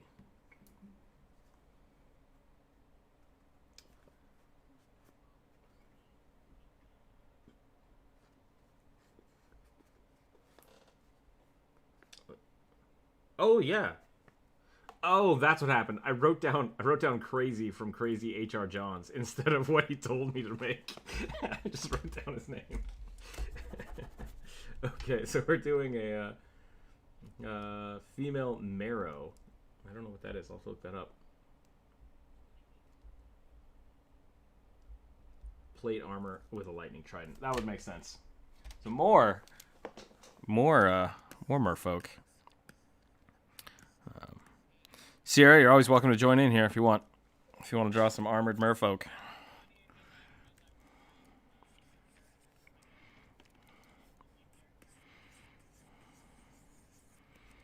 I'm going to do this pose. I only have like 4 poses in my head.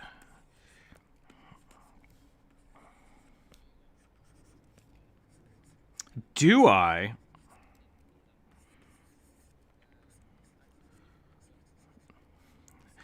Try, this is going to sound terrible and you're going to hate me.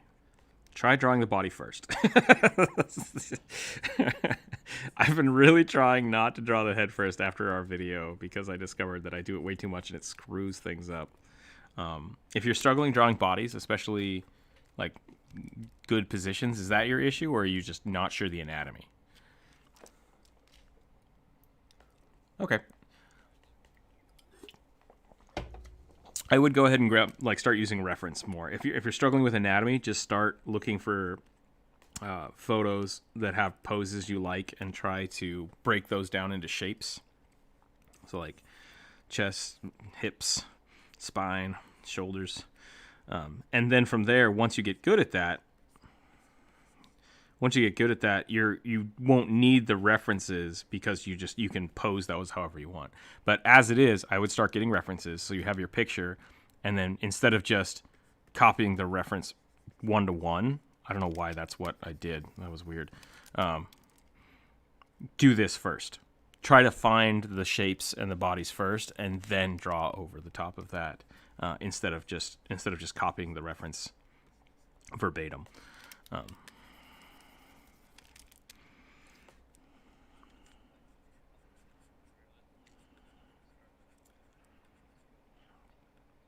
Yeah, that reference will help you with that as well. If you really want to stick with the style, having the style references first is gonna help a lot.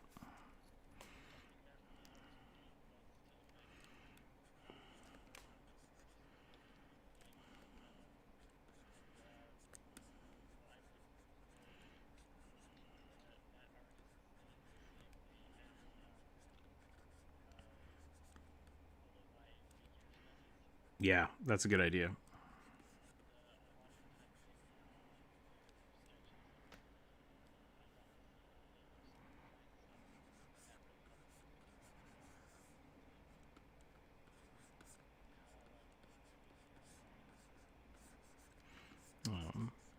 Yeah, those are good. It's a good start. The other thing I see a lot of people do, just because of how you said that, I'm trying to do a realistic style. If you're struggling with anatomy and you want to do a realistic style, it really is that fallback. You really need to do the photo studies. You need to do the you need to get really comfortable with anatomy before you worry about doing it in a realistic style, because if your base structures aren't correct, it doesn't matter how much you render or how much you want it to look realistic, it's not going to. Yeah, and so it's just kind of understanding those fundamentals first. So, yeah. I hope that helps. I hope that makes sense. Do a cut here. Do a nice little gorget. Maybe I want to do a helmet. Ooh, helmet could be really cool.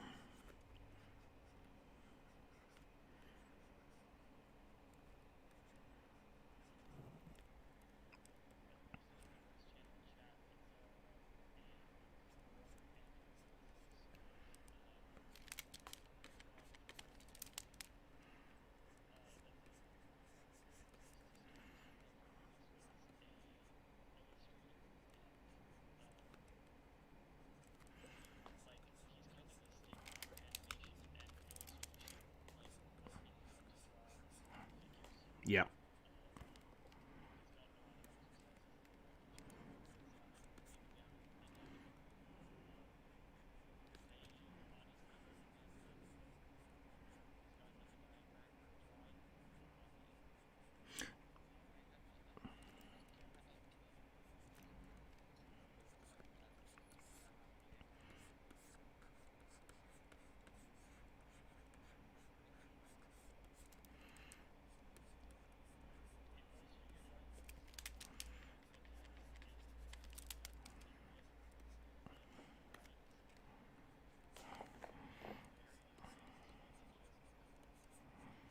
Yeah, and yeah, because the forms in those books, especially from the text in those books, are going to help you understand why you're doing that. But you really should just be studying the line work and understanding why and how they are choosing those lines. That's the real key, and that's what I'm saying. If you start with a reference and break it down into its shapes first, that will teach you a lot more than you'll get out of just copying a specific pose. So.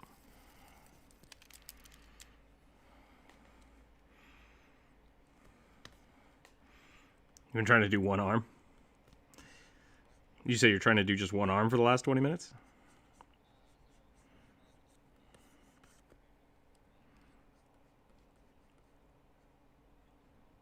Gotcha.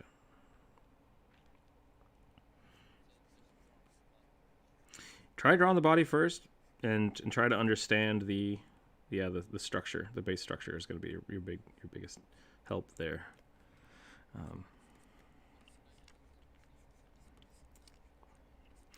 I think it depends on what you're drawing. I mean, like that, you need to find your reference. So what are you doing?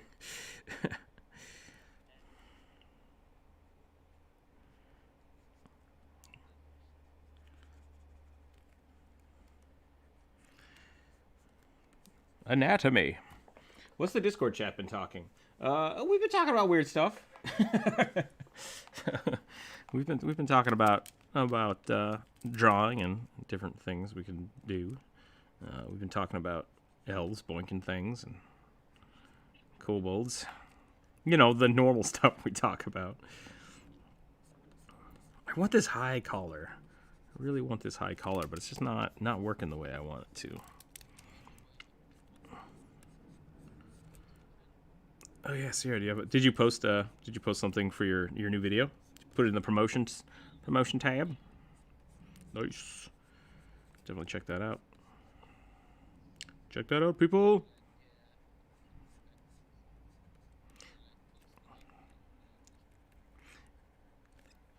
The link is in the hashtag promote yourself. Yeah, that's where that's going to be. Yeah, check those out. Feel free. People want to promote their videos there. They're very welcome to. Just, you know, don't spam stuff. Be cool. If you do spam stuff, I'll start ripping them out. Spam for me is really like more than a video a day or the same video over and over again. If you have a live stream, like I'm fine with people. Whoa! Everybody just started talking. So there's no real set rules for it. Generally what I've been doing is if one person posts like 5 or 6 things, I usually erase the old ones. So if you have a live stream chat or something you want to post in the promotion tab, maybe just, you know, keep the newest one. So if you have a new one every day, just delete the old one, just to keep it clean. So we're not constantly filling that up. And be polite. You know, if you want to share art, but someone's just posted something like 5 minutes ago, you know, give them 10, 20 minutes for people to see it before you start putting your own stuff in there. Right.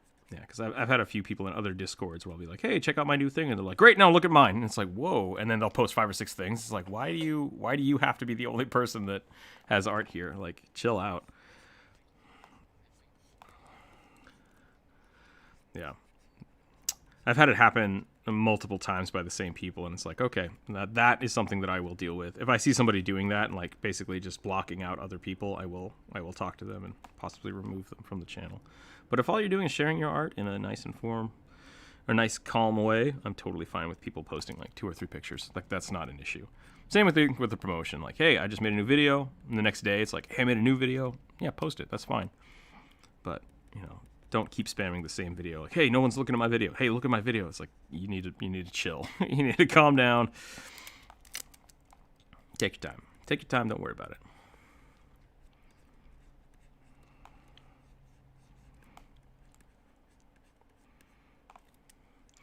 I don't know what this is, but I kind of like it. Oh, the minion? No, that's down at the bottom because I wasn't sure. We talked about it a little later. So I have 15 minutes though. Holy crap. Okay. We're kind of rushing out of time. Activate the speed painting. We're going to go ahead and do... Jonas wanted a trident. Let's do it. Lightning trident. Would the trident be made out of lightning, or would it have like lightning powers? Let's do both. Let's do this. Let's do like a handle.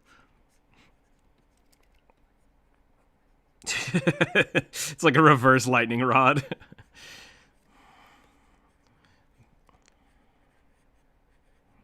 No, magnets don't shoot metal. No, lightning rods and magnetism. I don't believe so. I think lightning rods have more to do with.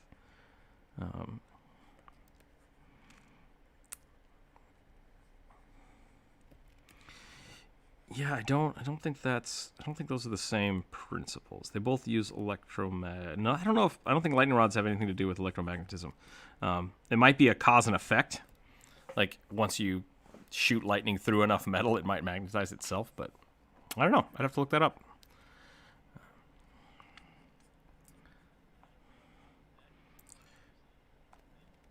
But that's true. A railgun does use electricity to shoot metal via magnets.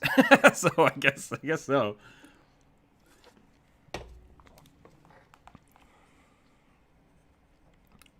But that's Magnum bullets. There's a railguns are really interesting because they work via very specific timing, which is super cool. Multiple vectors of acceleration. Oh man, if you're a physics nerd, railguns are awesome.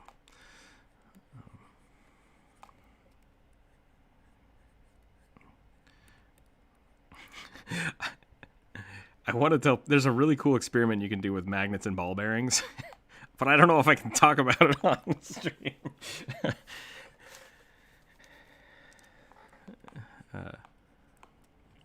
Yeah, definitely don't build your own railguns at home.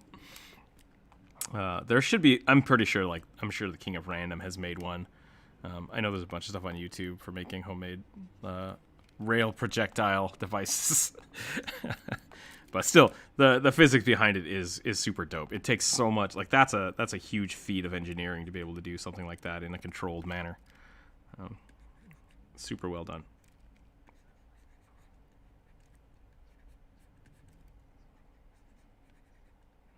Oh yeah, no. I don't know if you can kill yourself with a homemade one, but you can definitely break your magnets. So be careful about that.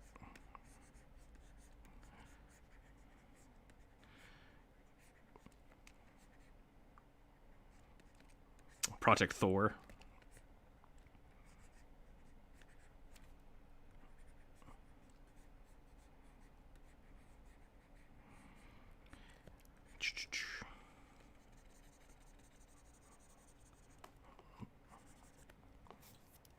Okay, there is the Merfolk for Jonas. I hope that's cool. I hope you like it. In Jonas style, I try to give him pretty good hips.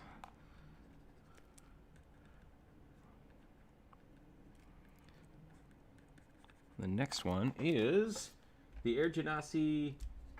Uh-oh. Oh, with the nose ring. Oh, let's see that. I think this will be a quick one because this will be. I think we can focus on a portrait for this one. So we're gonna do a big face. Air Genasi are pretty dope. I think they're a good. We're gonna do this. I'm gonna do pretty pointy ears, but not like elf pointy ears. I'm just gonna do like kind of curved. Yeah.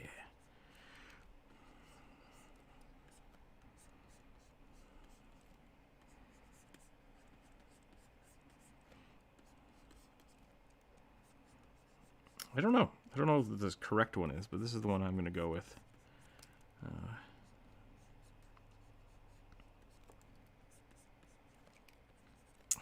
forgot that you have a bender out for Genasi.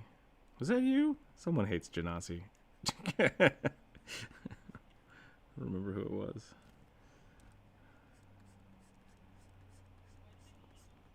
I don't know. Just remember someone having a...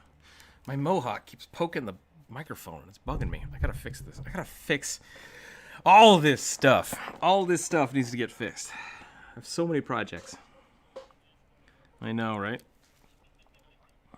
I'm so glad I got rid of the man bun. I liked having long hair. I did not like dealing with long hair. I hope that makes sense.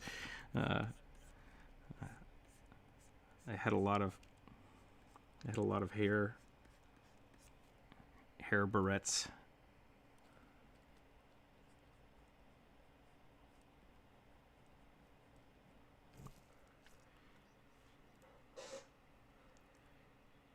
It might have been Apple.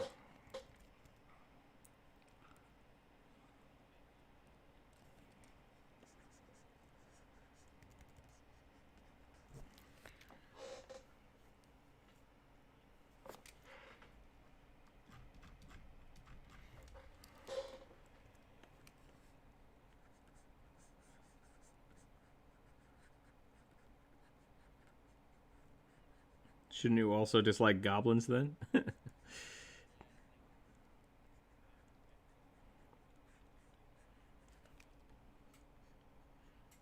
No, I know, you're goblins.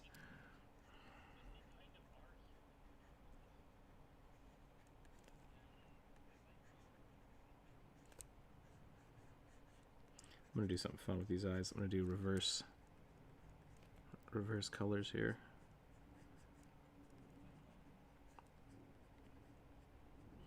Well, you are a hypocrite. And that's fine. I mean, like, that's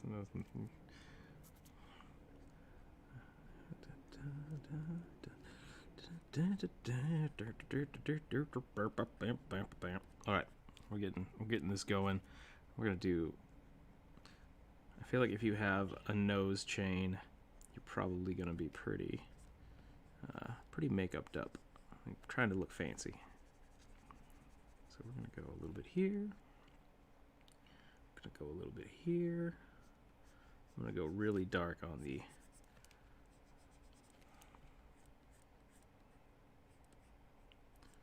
I don't know if I would consider Slenderman fancy. Classy? Yeah, we can go classy. Slenderman can definitely be classy.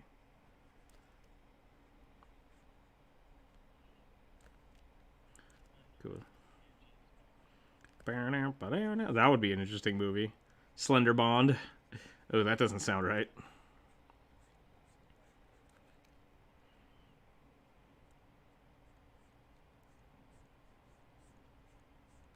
The what fandom?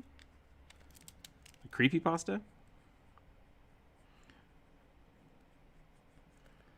I think the creepypasta was a really cool way for people to add their weird stories to the internet. And I think the Science Whatever Foundation has kind of been a better medium for that.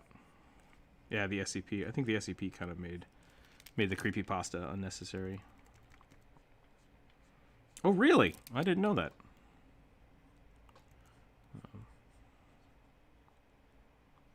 Gotcha.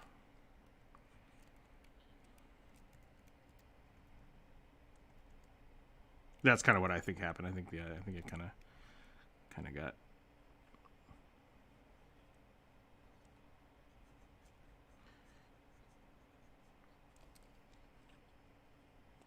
Right. I agree, but I think.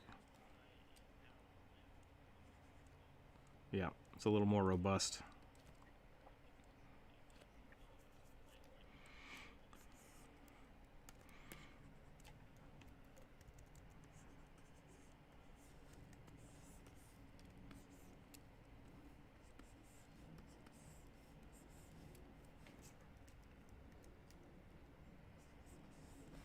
I mean, so that's the problem with Reddit and overall is that there's no curation of it. It just lets anybody write. So I don't think that's necessarily a bad thing, but I also don't know if you took all the fan fiction that ever existed, there's probably some poops in there.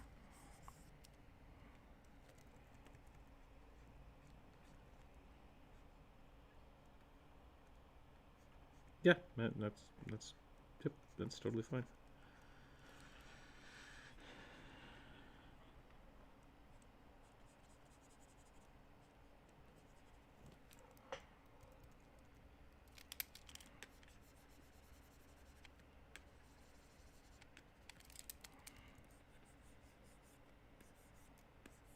I didn't get any of that. I'm so sorry. It kind of went robot-y. You drew a pair of legs with a face? I got some of that. I got some of that, but not all of it. Okay, so we're going to go like that. We're going to go...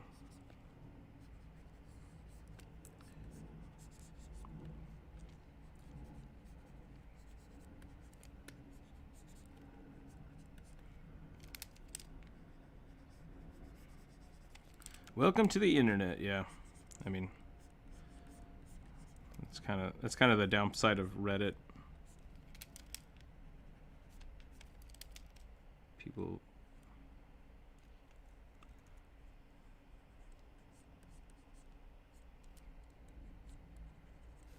Okay, that is our Air Genasi with a nose chain.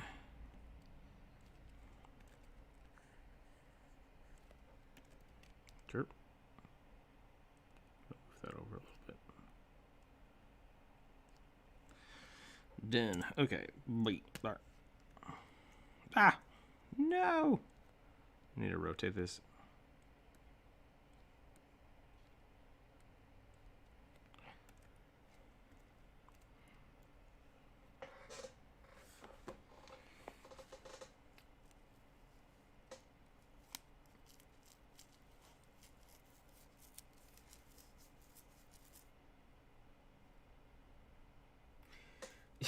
Good point.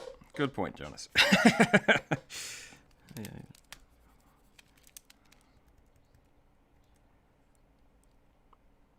I think we just need to not talk about Slender Man anymore. It's kind of where we need to go with this conversation.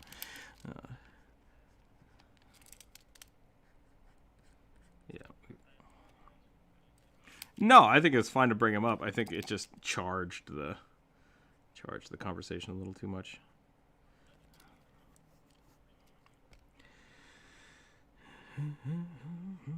Yeah, so we're gonna just move on. This whole, there we go.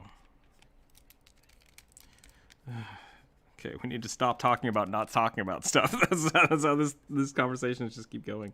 So I'm gonna try to finish up this Air Genasi. Yep, just like every stream.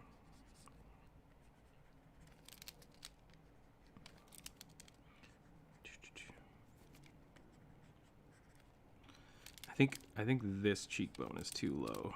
That's part of it. This needs to go like this.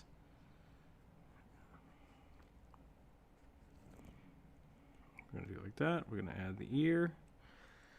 Bri, welcome. You showed up just at the last 2 minutes, but that's okay. I think I have enough here that I'm gonna keep going. I'm probably gonna go for another 30 minutes to an hour here, because I'm having a lot of fun doing these. So I'm actually. Yeah, no, today's my day off. Today is my Saturday, so I'm gonna take some time and try to actually do some fun stuff here, because this is good practice. These are good practice for me. I do need to do more push-ups though, so we'll do some more push-ups here after I finish this up, because I wanna keep going. Yeah, I already did my push-ups for that. Yep. It is not a contest, but if people want to compete for tipping a whole bunch, I'm fine with that.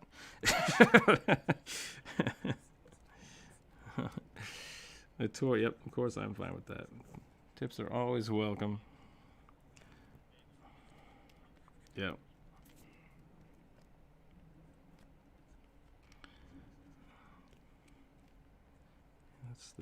That's the trick. I think. Oh man, that was so bad. I need to do more squats, so I'll probably start. Maybe I'll do squats today instead of push-ups. But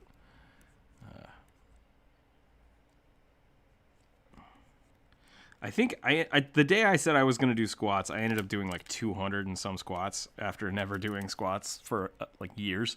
And the next day I was just like, well, I'm not going to walk anywhere today. I'm just gonna stay sitting down as long as possible.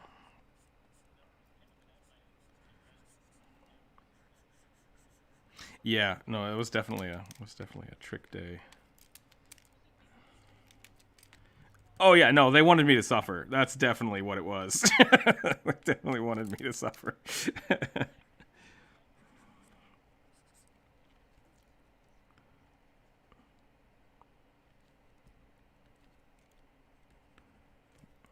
do that. Oh, this is looking so good. I think what happened was I got tipped to do some push-ups, and then Jonas was like, "Ooh, let's do squats today instead." And I was like, "All right, we can do some squats." And then people just kept tipping me, tipping me to do more squats.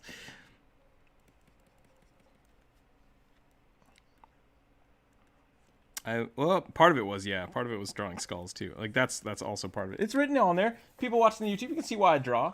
I do push-ups for skulls, saying the wrong thing and drawing on the wrong layer, which... What do you mean?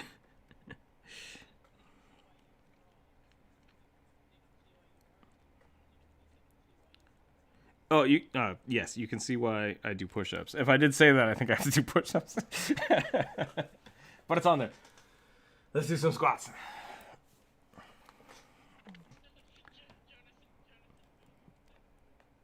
Let's do it.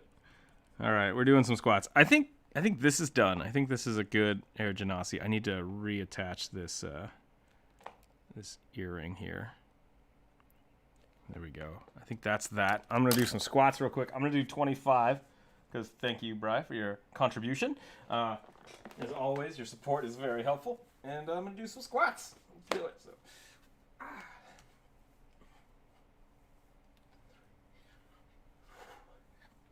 5. Oh, this takes a lot longer than push-ups. I have a window open. There's probably like people walking by being like, what the hell's going on over there?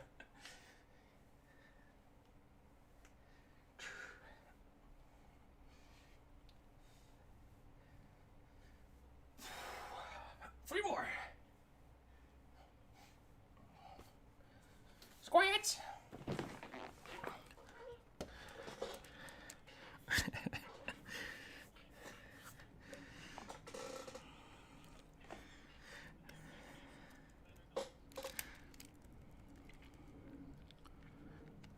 If someone walked up to my house and closed my door, I'd be like, what are you doing? Get out of here.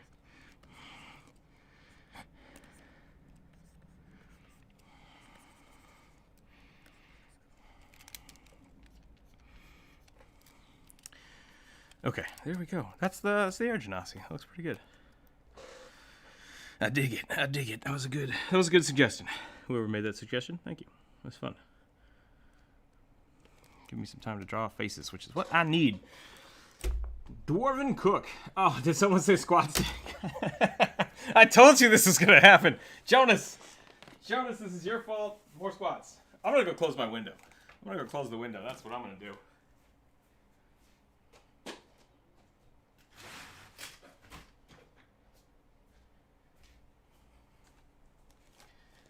Okay.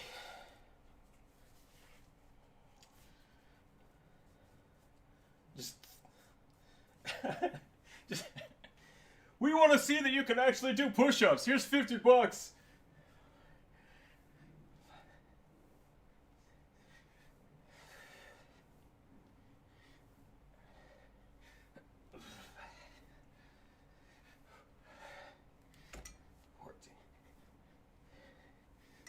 16,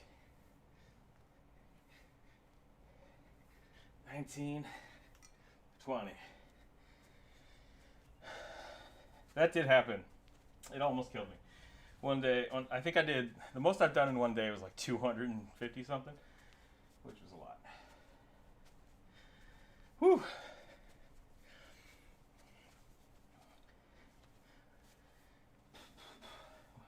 Yeah, we're going to have to figure something out. I'm actually getting pretty good at push-ups. I'm pretty happy with my push-up game right now. I can do about 45 or 50 in one shot without stopping. I want to get back up to 100, but I'm still kind of a fat kid, so we'll get there. We'll get there eventually. Woo, okay, legs are burning. Yeah.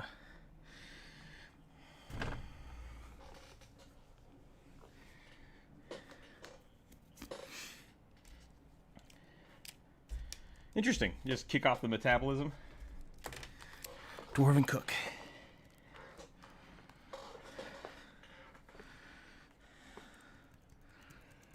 Ah.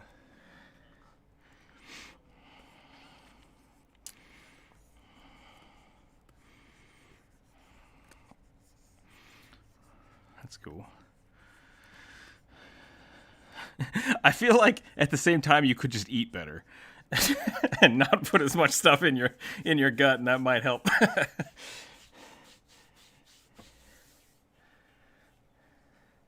Oh yeah, this is definitely This is definitely not me saying, like, I had Taco Bell last night. So I'm in no, I'm not advocating any good form of healthy anything. This is not a diet channel. This is not a health channel. This is a thing I'm doing because it makes me feel good, and that's how you should do it.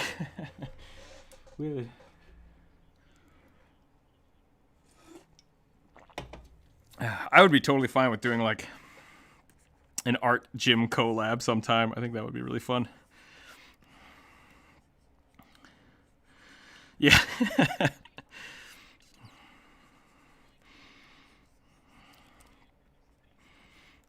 Ooh, that would be super dope, actually.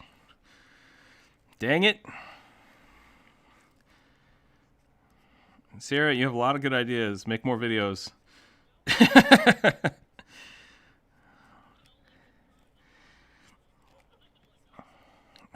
We can totally should we just do that today? Do you want to film a background challenge today? I still have to get the video finished. Yeah,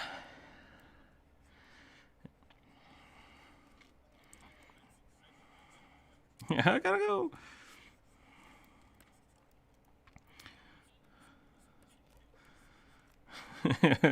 Just put that in the. Yeah, what's up? Terrible. It's Taco Bell is actually, it tastes delicious, but like every bite you take, you're just like, oh, this is gonna kill me. This is gonna kill me a little later.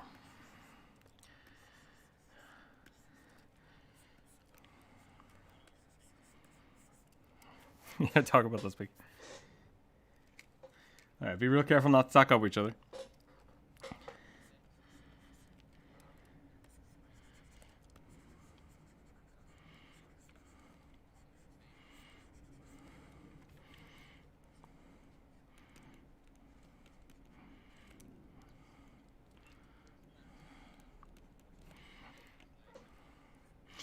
KFC's not bad. Welcome to America. It's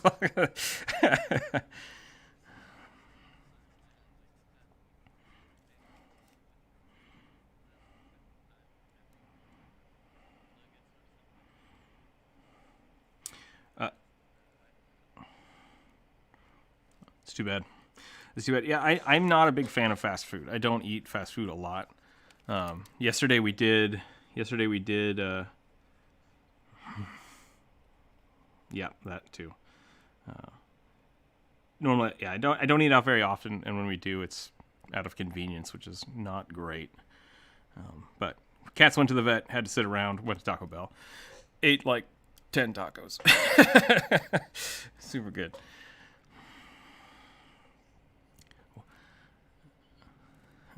I can eat a lot of food.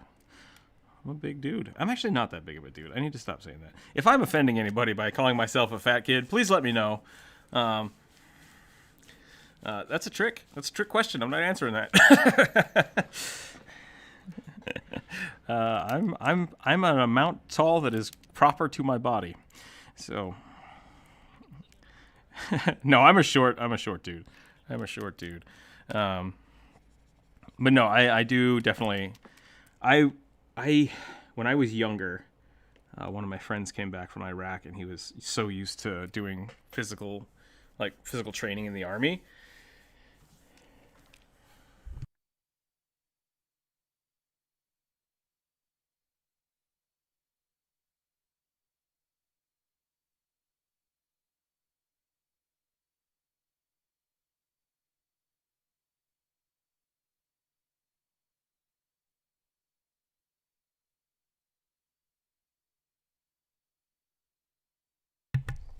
Sorry. Okay.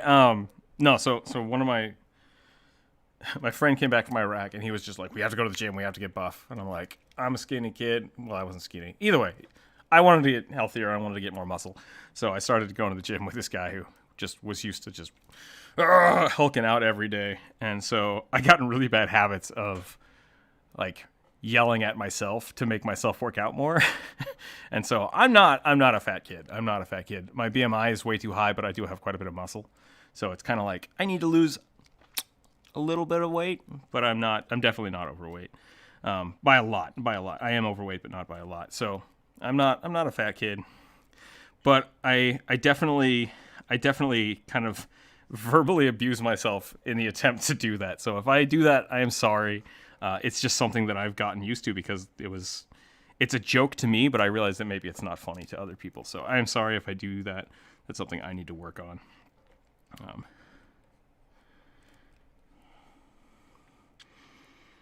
Yeah, exactly. That's what I'm used to. I'm used to people like physically screaming at me to keep doing push-ups. It's just like, go till you can't do it anymore. So yeah, I'm sure we've had a lot of people looking funny at me at the gym when you have a like a drill sergeant yelling at you while you're doing reps. So yeah, and that's my big issue is since I graduated from college, I don't have access to a gym anymore, and I kind of refuse to pay for one. So now that's why I need to start doing workout here.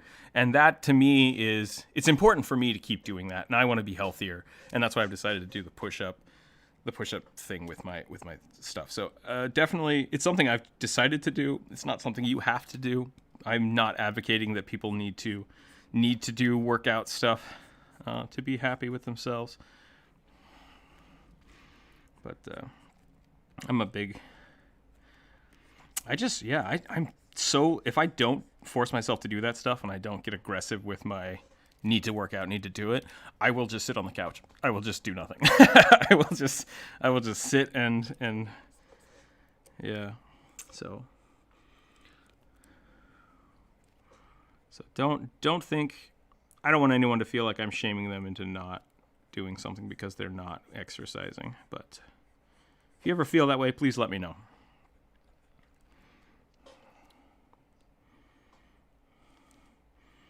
Doop, doop. I'm going to give this some eyebrow fluff.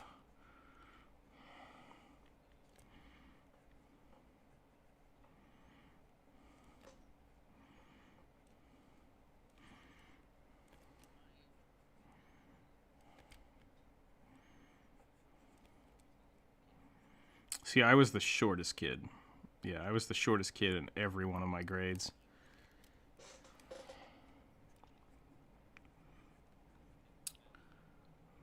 Oh, maybe I know him. Maybe.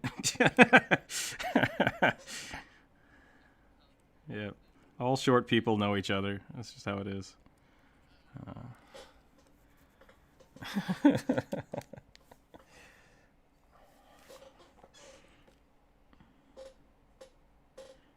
There we go. I really don't want to talk about school because I hate it. I hated everything about school.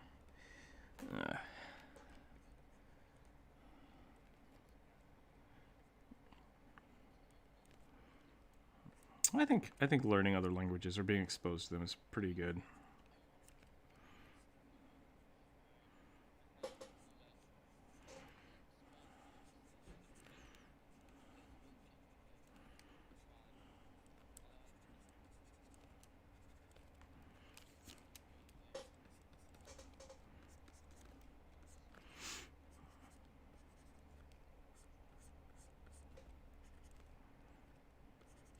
Give him a little toge here. Whoop, whoop, whoop.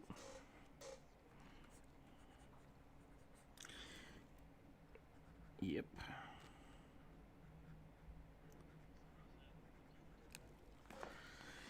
Oh, you keep doing this. You keep trying to change the subject, then you talk about it why we're changing the subject. Just change the subject and be done with it. Stop. Tallest person in my family is me. Corvus, cool. Good to be tall. Did you go to private school? No, I did not go to private school. I was a pretty poor kid. I went to super public schools, and luckily did not get shanked. More than the one time. We're drawing a dwarf chef.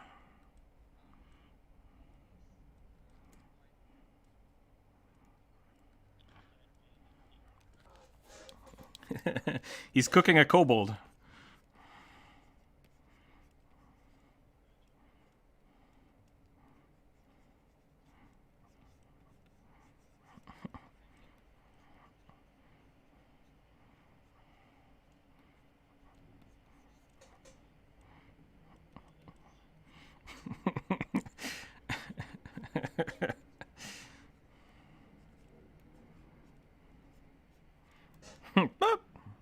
Oh yeah, where is the? Do we draw the Dragon Baker? Is that on here somewhere? We also have I think we have a Bear Chef too somewhere.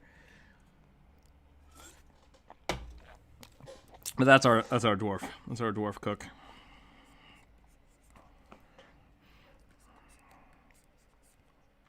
We're gonna give him some like hefty pants, cause why not?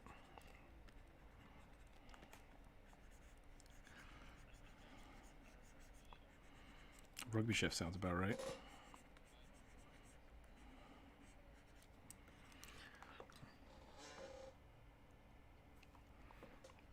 I'm gonna give him a little more forearm hair because I think that's something dwarfs need. A little bit in there, a little bit of that, a little bit of there, maybe some shoulder hair.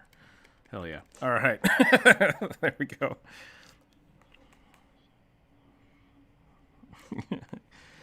The big old French chef. He was cooking a kobold.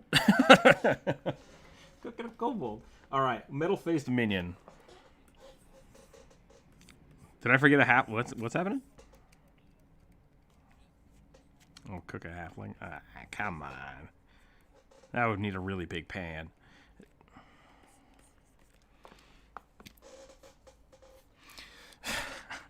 I really need you two to like stop talking over each other. It's impossible to understand anybody. All right, just be courteous. Be courteous of each other. We're reaching that time of the day where everybody just. I just want to talk. I just want to talk. That's all I want. It's only noon. It's noon here, but that's about when we end. So I will draw this metal-faced minion.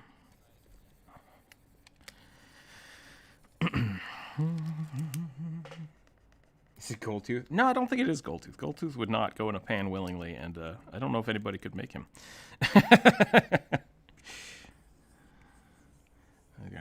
Goldtooth is a level 20 kobold. Goldtooth would destroy anybody trying to cook him, I think. Yeah, super min-maxed OP. Super min-maxed OP, like, legendary. You don't get much more raid boss than Goldtooth, I think. All right,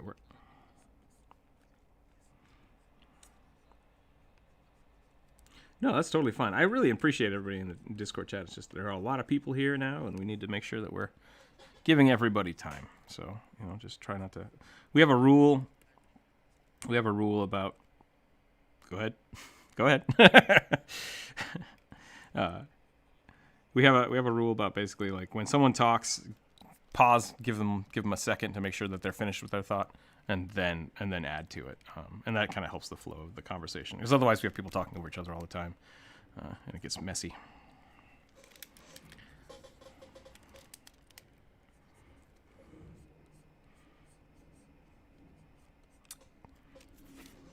Oh, geez, almost knocked over my drink.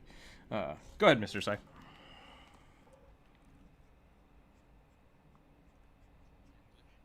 Cool. Yeah, you're very much welcome.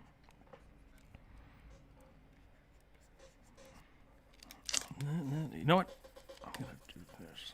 I'm gonna go ahead and draw a metal-faced goblin.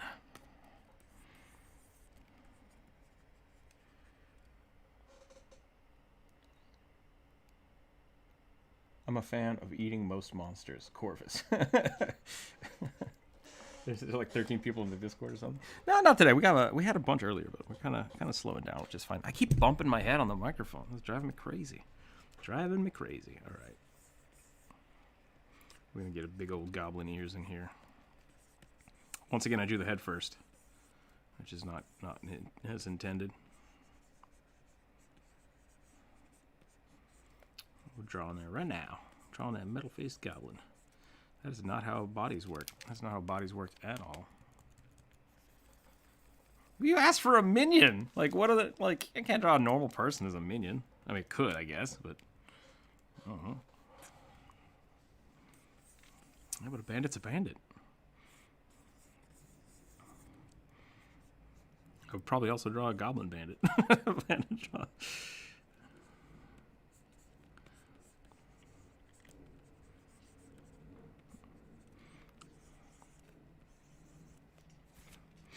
Maybe he's got like a big... He's just got like a block of metal on his face. like riveted to his face. Like, yeah, that's it. Oh, actually, I kind of like that. That's cool. All right, here's what I'm gonna do. I'm gonna make this metal plate a little rounder. Kind of round off the edges. We're gonna give it like big old bolts. Do some like crazy goblin hair.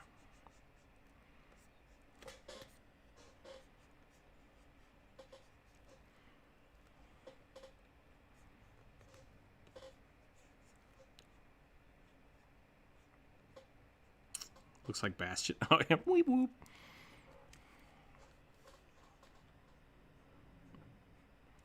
Give him a little mouth hole. And then we'll do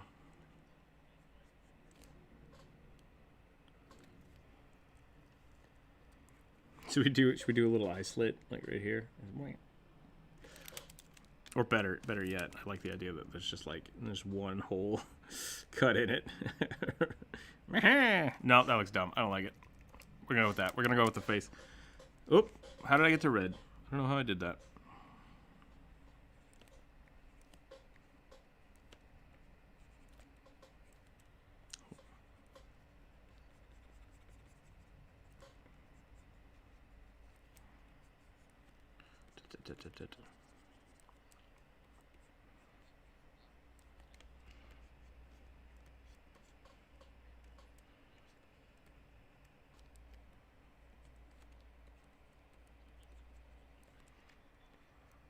Gotta do those push-ups every time you draw something without eyes.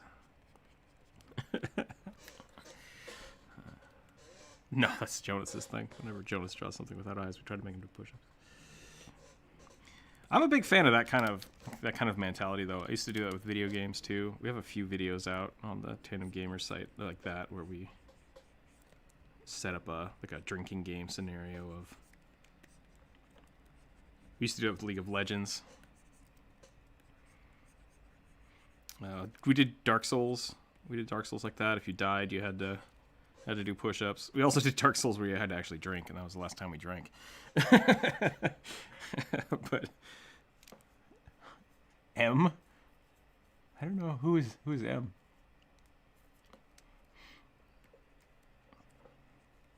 Oh, okay. That's just the picture you're showing up. You know what I want to do? I'm gonna put a goblin hand on the mask because that's my thing. I like doing that.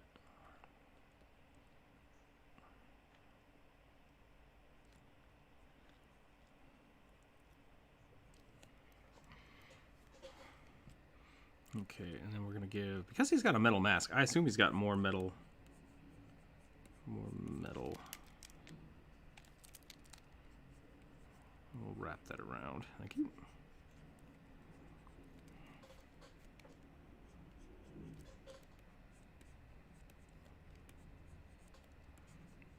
Go for it. Oh, I didn't have anything to say. I'm sorry.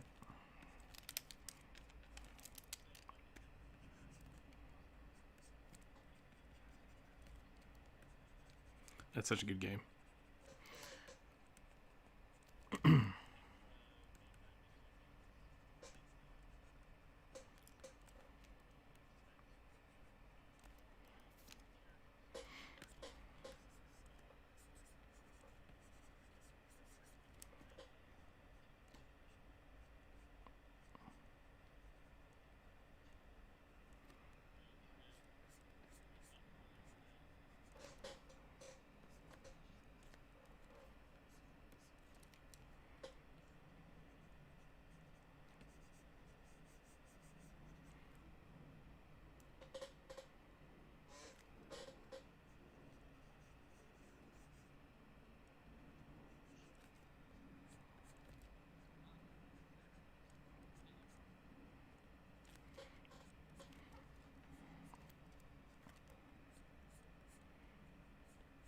Gas Crash was a super good game. I really have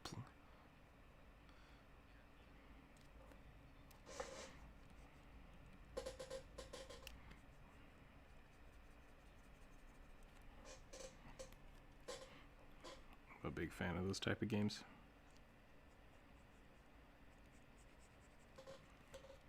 So good. Oh, I totally screwed that up. Dun, dun, dun. The soundtrack for that game is amazing.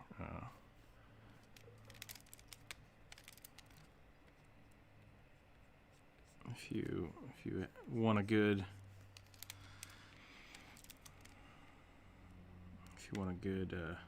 good soundtrack, definitely check out Winter Bliss. It's one of my favorite tracks. Super good.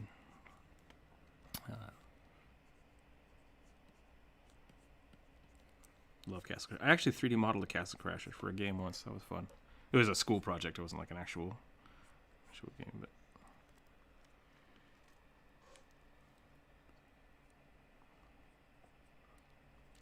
Bow, bow, bow.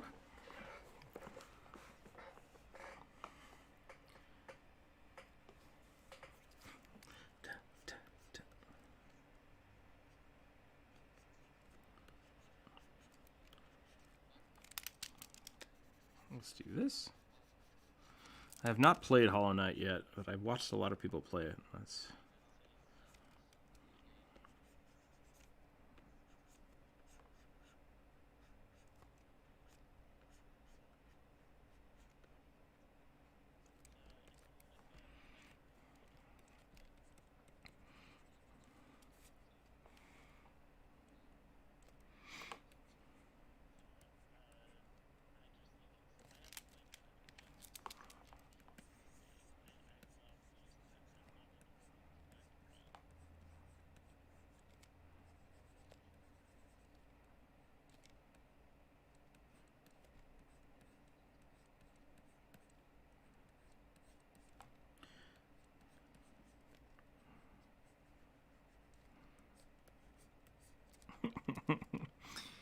Yeah. Yep. Since I can't talk about it, I'll just draw it. I don't know why I can't talk about it. I don't know. My sister Hollow Knight told me this down. Yeah, I think Jonas. I think you'd probably like. Hollow Knight. It's pretty. It looks pretty cool.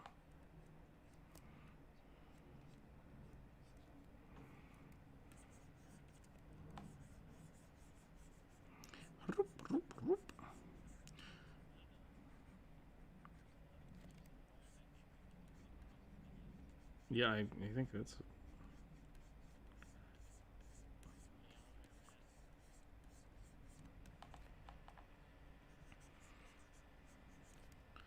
We're gonna do this, and then we're gonna give this guy a hand over here.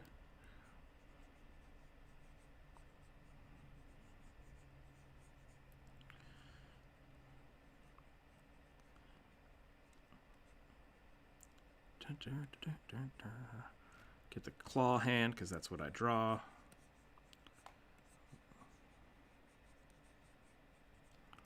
One of these. Maybe give him like a big old. You can do that, and I'm going to cut that. I'm going to cut that, and I'm going to move it.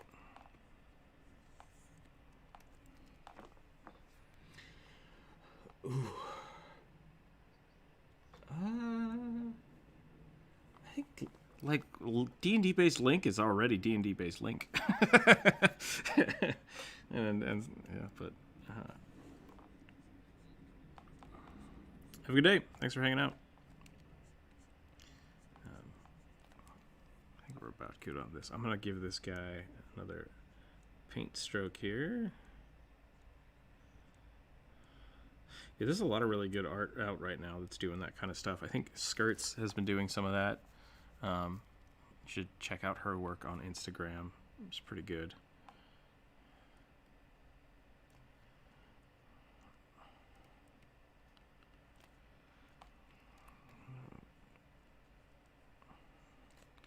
And then I'm going to go ahead and do this and that. And then I think that's about it.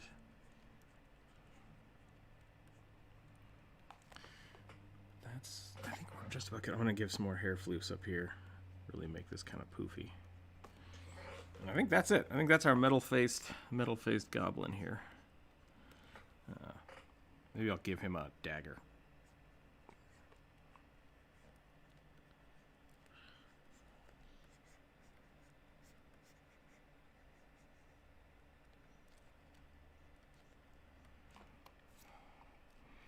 Yeah, like bonuses to bludgeoning damage if you hit him in the face. Critical hit. Gotta ring that bell. Speaking of ringing that bell, go ahead and like, comment, subscribe. Yep. If you haven't checked out Sierra's video, check that out. I'm trying to grow a community here of great artists. Definitely do that. Tippy, keep doing that. I'm so sorry. You still haven't posted a video yet, I assume. That's okay when you do. Okay.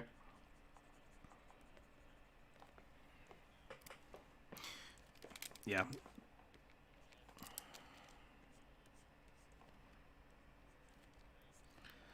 All right, I'm going to go ahead and draw this link because I love drawing link. Go ahead, keep going, keep going.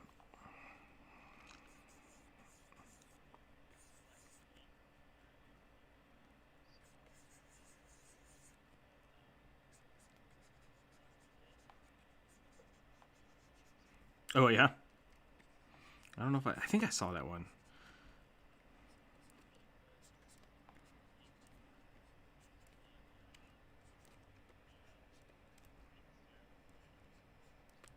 Oh, yeah, that would be pretty cool.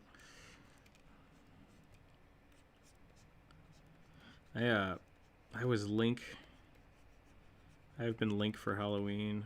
Oh, man, I did it for like 6 years in a row. I've made multiple Link costumes. I actually still have the hat. But my last big cosplay event I actually sold.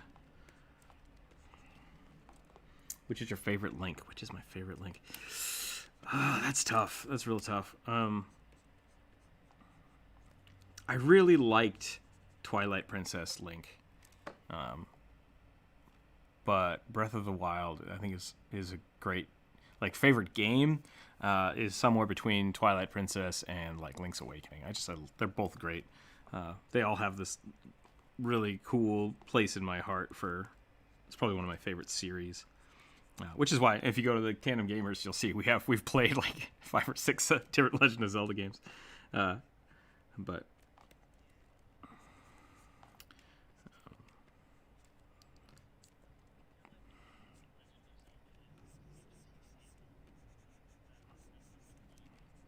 yeah, I definitely dig it. Like I said, I've made a few different costumes over the years. And yeah, it's always going to be something that just kind of is a big part of my life. So I'm always a big fan of Zelda games. I've made him a pirate. That's not what I want. I don't know why I'm doing all this detail. I haven't actually finished designing the there we go. That's better. I'm gonna do this. Get the shield out here. Get the left-handed sword going, and then get the hat. The hat's gonna be super long. 'Cause I dig it.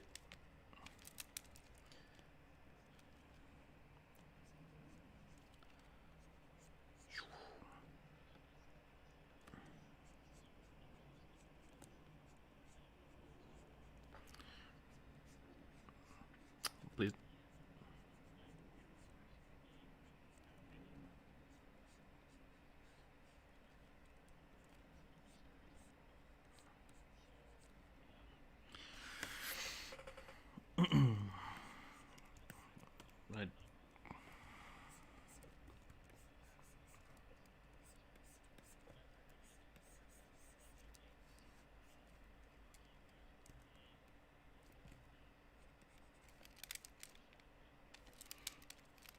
Sure. Yeah, I agree with that. I think they consistently push the bounds of what video games should be, and that's great.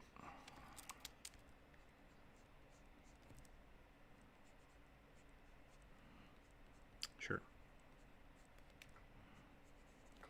Ah. All right. Link's not gonna have a neck. That's what I've decided. It's just gonna be. Yeah, yeah, yeah, yeah, yeah, yeah. Yeah. Yeah. Okay.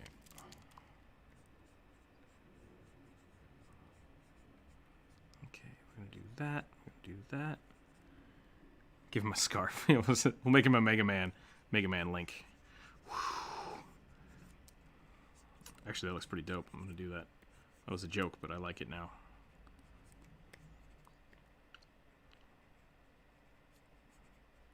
Mega Man is that other old school game that I loved. Keep doing that. Pull that down. Get a little cloth fold in here. Give him some sweet goggles, because what? No, I'm just kidding. Maybe we should do that. Maybe we should make like a sand dune Legend of Zelda character. That would be fun. Gotta get this awesome sideburns in here. Get the poof, because I have an idea for a video game, and I'm gonna keep it under my hat. So it's gonna be a secret until I actually make it. No, I'm a big fan of platformers, though.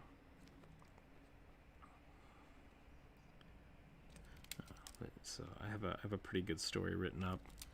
One of my friends from college and I came up with a pretty good like in-universe concept that works for a lot of different things. And so we designed it as kind of like, hey, let's build this environment and then we can have an anthology of different content for it. So I have a really cool little base idea for a video game so that I would like to make. The general concept is something kind of not Castle Crashers-esque. That's not right. I definitely like platformers, though. Roguelike platformers are kind of my jam. So be something in that vein.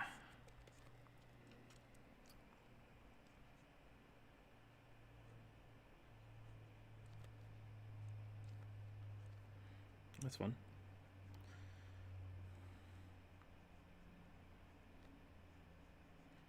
I'm focused on this art thing, and I'm drawing really small, so I'm talking quietly.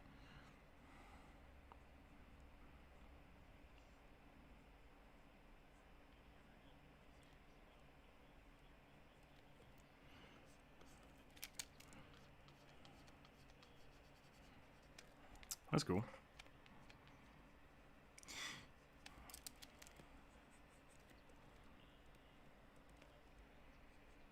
Ooh, that'd be cool. I have a few friends. I haven't made a few video games in the past, and they still work for the company that I worked with. That's the weird thing about video games is like unless you have like either a Kickstarter or B funding, it's hard to be like, hey, you want to spend 200 hours helping me make a video game for free? It's like, oh.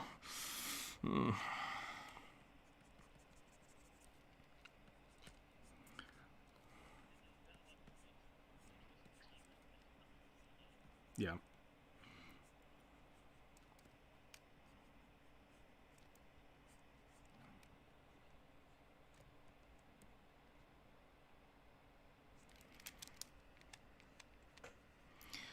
That is something that can happen, and that's one of the reasons. Like I basically not going to talk about my video games ideas on stream, because really there's a lot of competition for. I really don't feel like someone's going to steal my idea because it's not like I'm not that worried about it, but it's just not worth. Video game ideas are kind of dime a dozen. So even though I have a cool idea, until it becomes a physical thing that I can actually work on, it's just fluff. It's just fluff, and it's out there, and anybody can do anything they want with it, and it's not. I don't know. It's kind of a weird industry because you could take something like Flappy Birds and just make a billion different versions of it, and it's like I don't know if it's worth diluting anything like that. So I have a pretty cool idea. And I'm gonna hold on to it until I'm ready to work on it.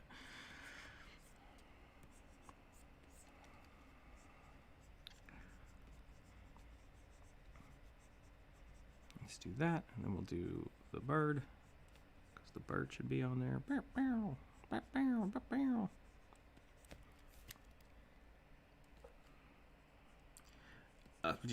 it won't unless you work on it. That's the way it works.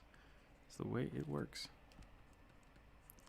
Yeah, I mean, so that's kind of the thing is if you want to make a video game, you kind of have to just do it yourself for the most part until you have something that is tangible and workable, and then you say go to a company and be like, hey, I'd like to sell this idea to you, in which case they take it over, or you start your own company and do it yourself, or you just build it yourself by finding people that want to work on it with you. So all those are different options, but it's really hard. I think something that I've discovered, a lot of people when they go into game design, they're like, oh, this is gonna be great, I'm gonna work for a company and they're gonna make my game and it's great and my game is a great idea, and it's like most aren't.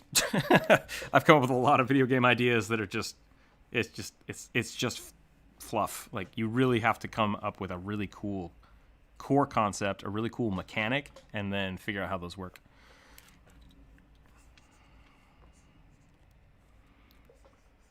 So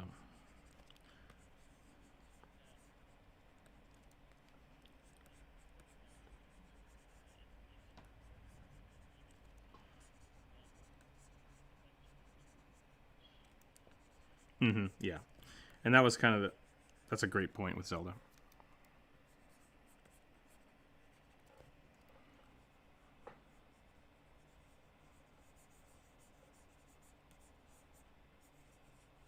Yeah.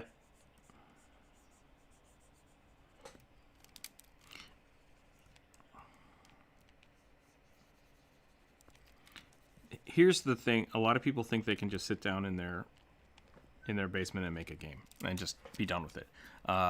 Almost every single game that gets made like that as an indie developer is going to be a prototype. Your alpha build is most likely going to be completely redone by the time you get to the end of it, and that's really what people need to get out there, is that if you have a cool mechanic or you have a cool game idea, make a prototype and then try to get that prototype made into a real game. Don't think that what you're building has to be the final project. Yeah, and I've seen a lot of people struggle with that concept because they think that they need to have everything done perfectly the first time, and it's like, no, just make something that works and something that can be, like, explains your concept. Because if you can't explain your concept, no one's going to want to invest their time and their effort into it.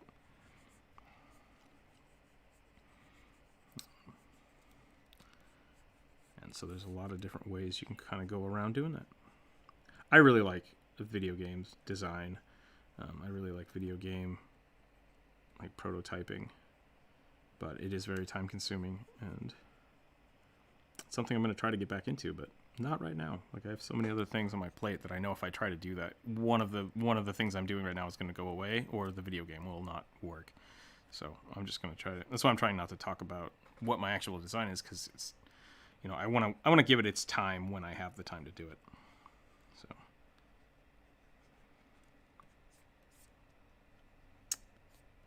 Who said that? Get out of here, Jonas. Yep.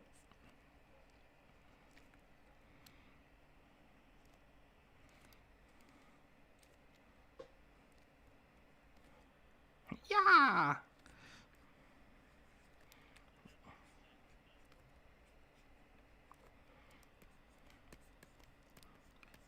Do that. Get this, like, we'll make this a crazy anime scarf, which I dig. Love it. Love it. Love it. Love it. Love it. Love it. Off the. I wonder how many subscribers I can lose by telling people that I have a Navi ringtone.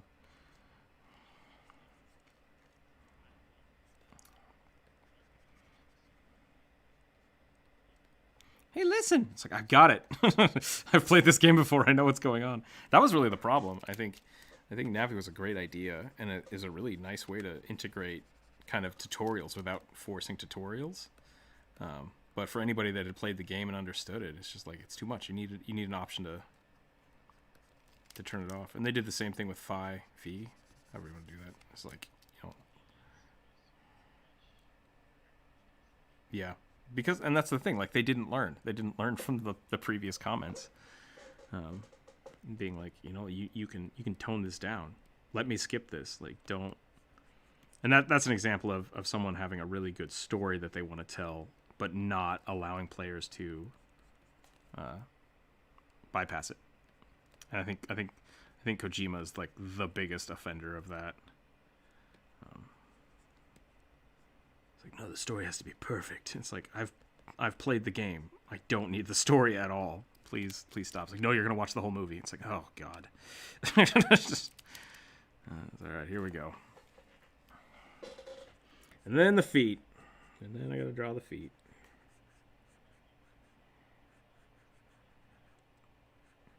Yeah.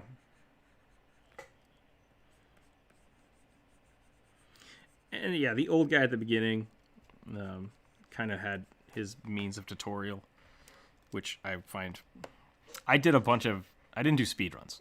I did a bunch of hardcore versions of the game where, like, if I died, I would reset. So I listened to that old guy talk so many times, and I was just like, I just want to skip this. I just want to skip it so bad. Holy crap. So, Druid, you posted the green Castle Crasher into the chat. I just now saw the skulls in the goo.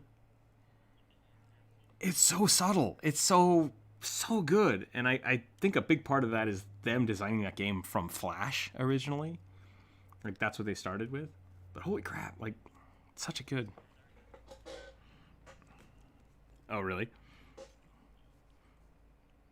So good. I'm thinking about it, though. I think the skulls are in the explosions in the game. I could be wrong, but either way, so good, so subtle, great design.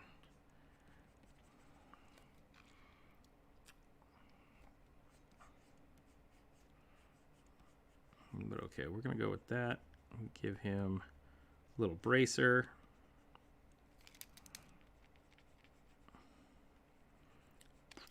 We'll give him a Triforce on the arm guard.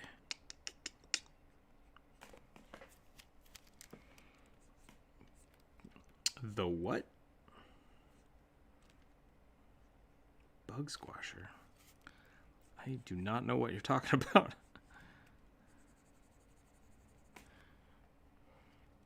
And I'm going to give him a pouch. Because every good adventurer needs a pouch.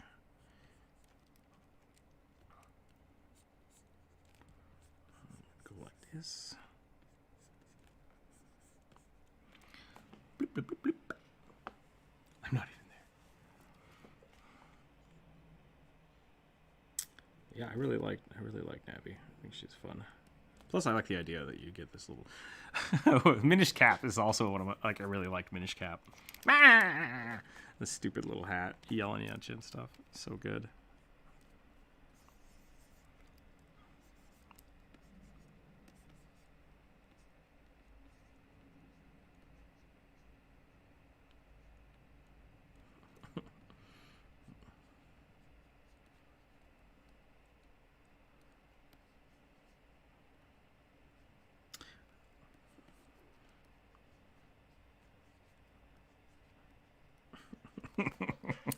This could be a really good... Minish Cap could be a really fun, like, warlock version of Link.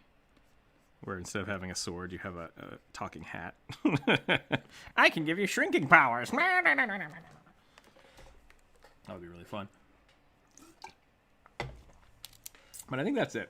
We're almost at 1 o'clock, which is fine. I had a lot of fun drawing today. I think I finally got warmed up. Let's take a look at the very first one we did here. Ah, so sloppy. So sloppy. And then so clean. I like it. Well, that's also sloppy. Whatever. Either way. Thanks again today for hanging out, everybody. Tomorrow is Thursday. I think I might do something a little off the wall tomorrow. We'll find out. See if I can get things set up. So that'll be fun for me. At least, I hope.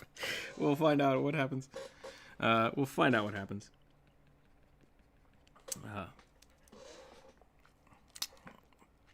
Still getting talked over, but that's okay. We're gonna hang out tomorrow and try something interesting. Friday, same thing. Will be the community draw day, so everybody can come hang out in Aggie on Friday. We'll make sure that happens. So same time, 10 o'clock in the morning. PST.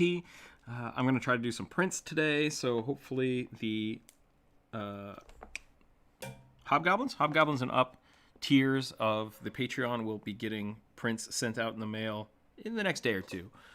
So let me know if you get those. I'm going to throw some extra goodies in there as well. If you are a Patreon member, please check out some of the...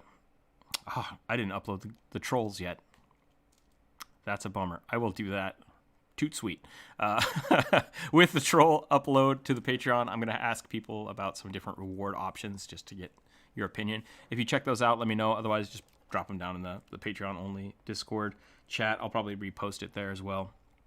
But aside from that, yeah, thanks for hanging out today. We had some really cool ideas. We had some fun stuff to draw. Thanks for talking with us in the Discord, and we will see you tomorrow. So remember to stay happy, stay healthy, and keep your dice on the table. Oh, title card. Thank you. Thank you, Jonas, for reminding me to put out the title card. All right, have a wonderful, wonderful day.